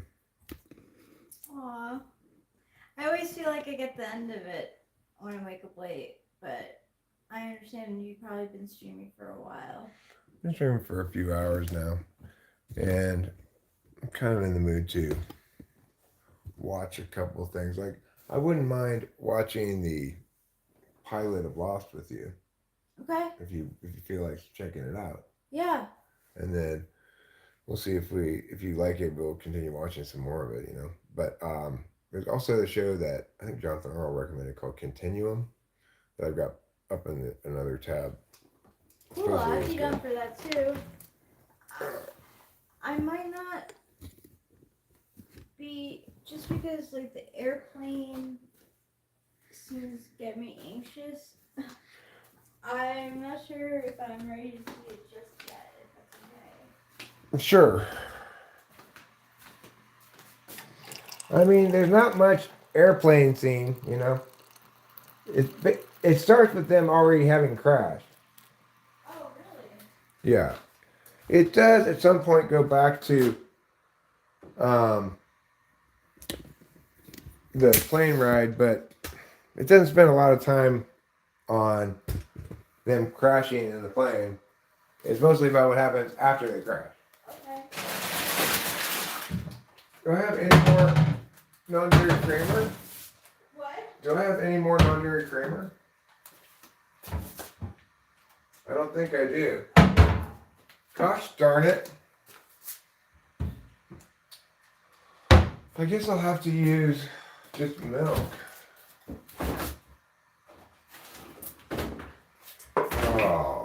Boo, milk. Milk is so much less good than non-dairy creamer.